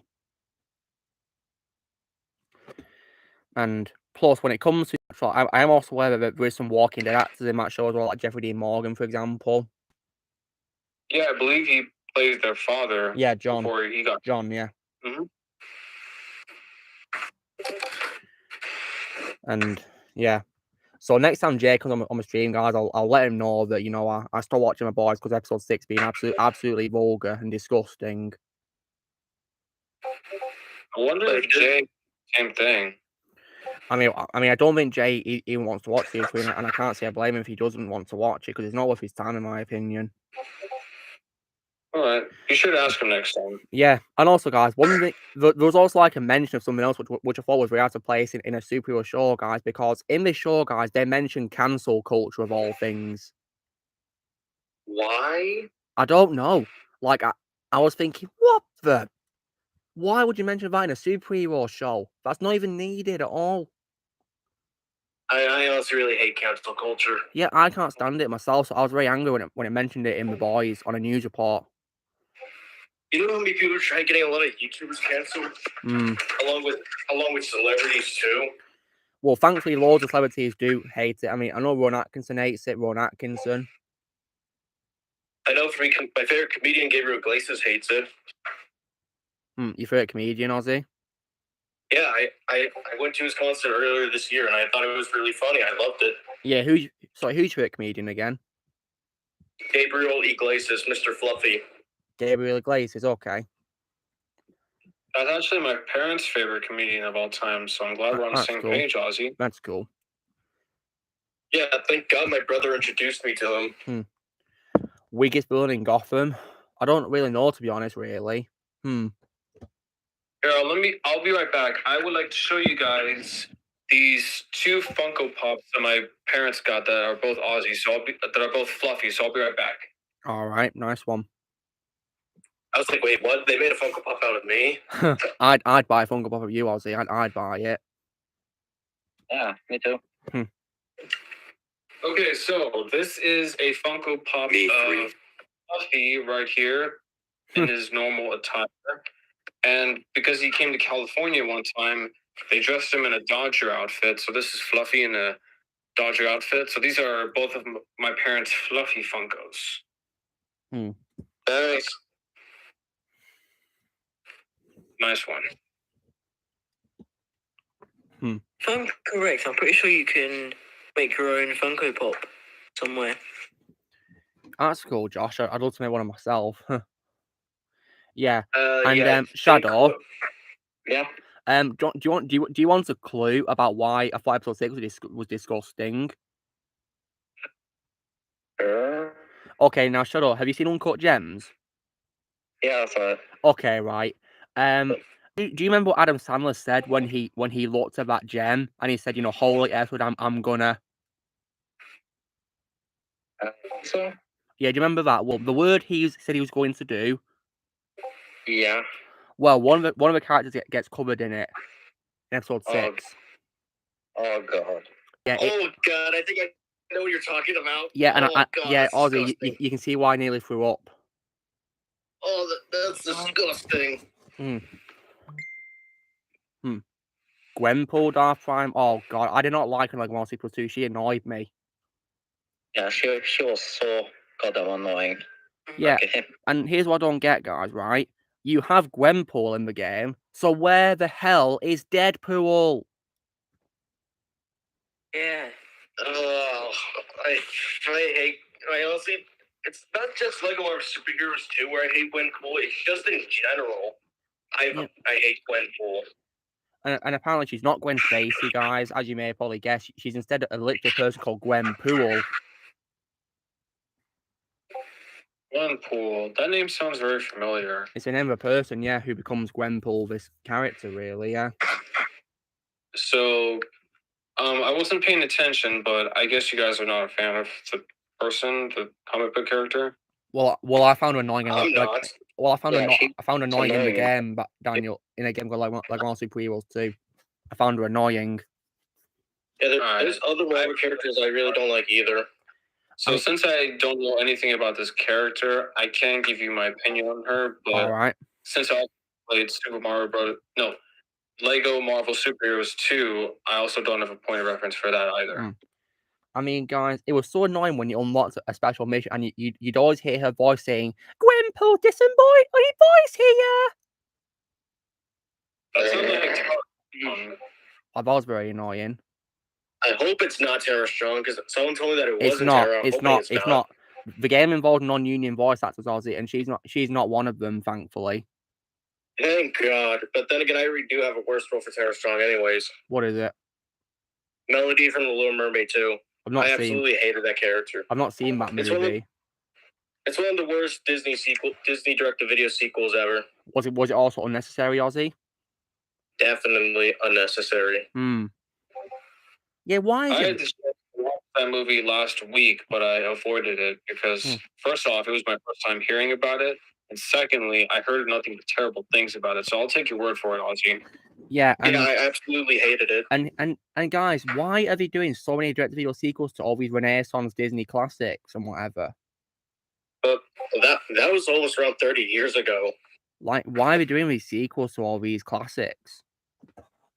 The only good one, in my opinion, would probably be just Aladdin and the King of Thieves, which is the true Aladdin sequel, not Return of Jafar. And would you say that sequel is needed as well, Ozzy? Would you say Aladdin should be just one movie? I feel like it's kind of needed because it shows Aladdin undergoing character development in the third movie. Well, that's good. But the second movie, no, because it just looks like he learned absolutely nothing. And speaking of remakes, guys, have you guys heard of doing a remake of Hercules? Okay, now I'm done. I'm done with remakes. I'm done. Yeah. Done. I'm just gonna stick to the animated classic. Yeah, Maybe they're running out of ideas, really. Even if they try bringing Danny DeVito back, still no. Even though I love Danny DeVito. So I have something I would like to admit. I'm actually not a fan of the original Disney Renaissance Hercules movie. So the idea of a remake not only doesn't really interest me, but I also, like you guys, don't really care about it since I never liked the original in the first place. And as much as I love Danny DeVito, my least favorite performance of his was the satyr in Hercules. I just didn't find him appealing as a kid. I never found him appealing as an adult. Philosophies, yeah. Yeah, and I'll stick to the original, guys. It also applies for James Wood. Yeah. And when it comes to remakes, guys, I gotta say, right, it's only a matter of time before we do more of these remakes. Yeah, Daniel, that is James Wood. He loves that character so much he came back to voice him in Kingdom Hearts.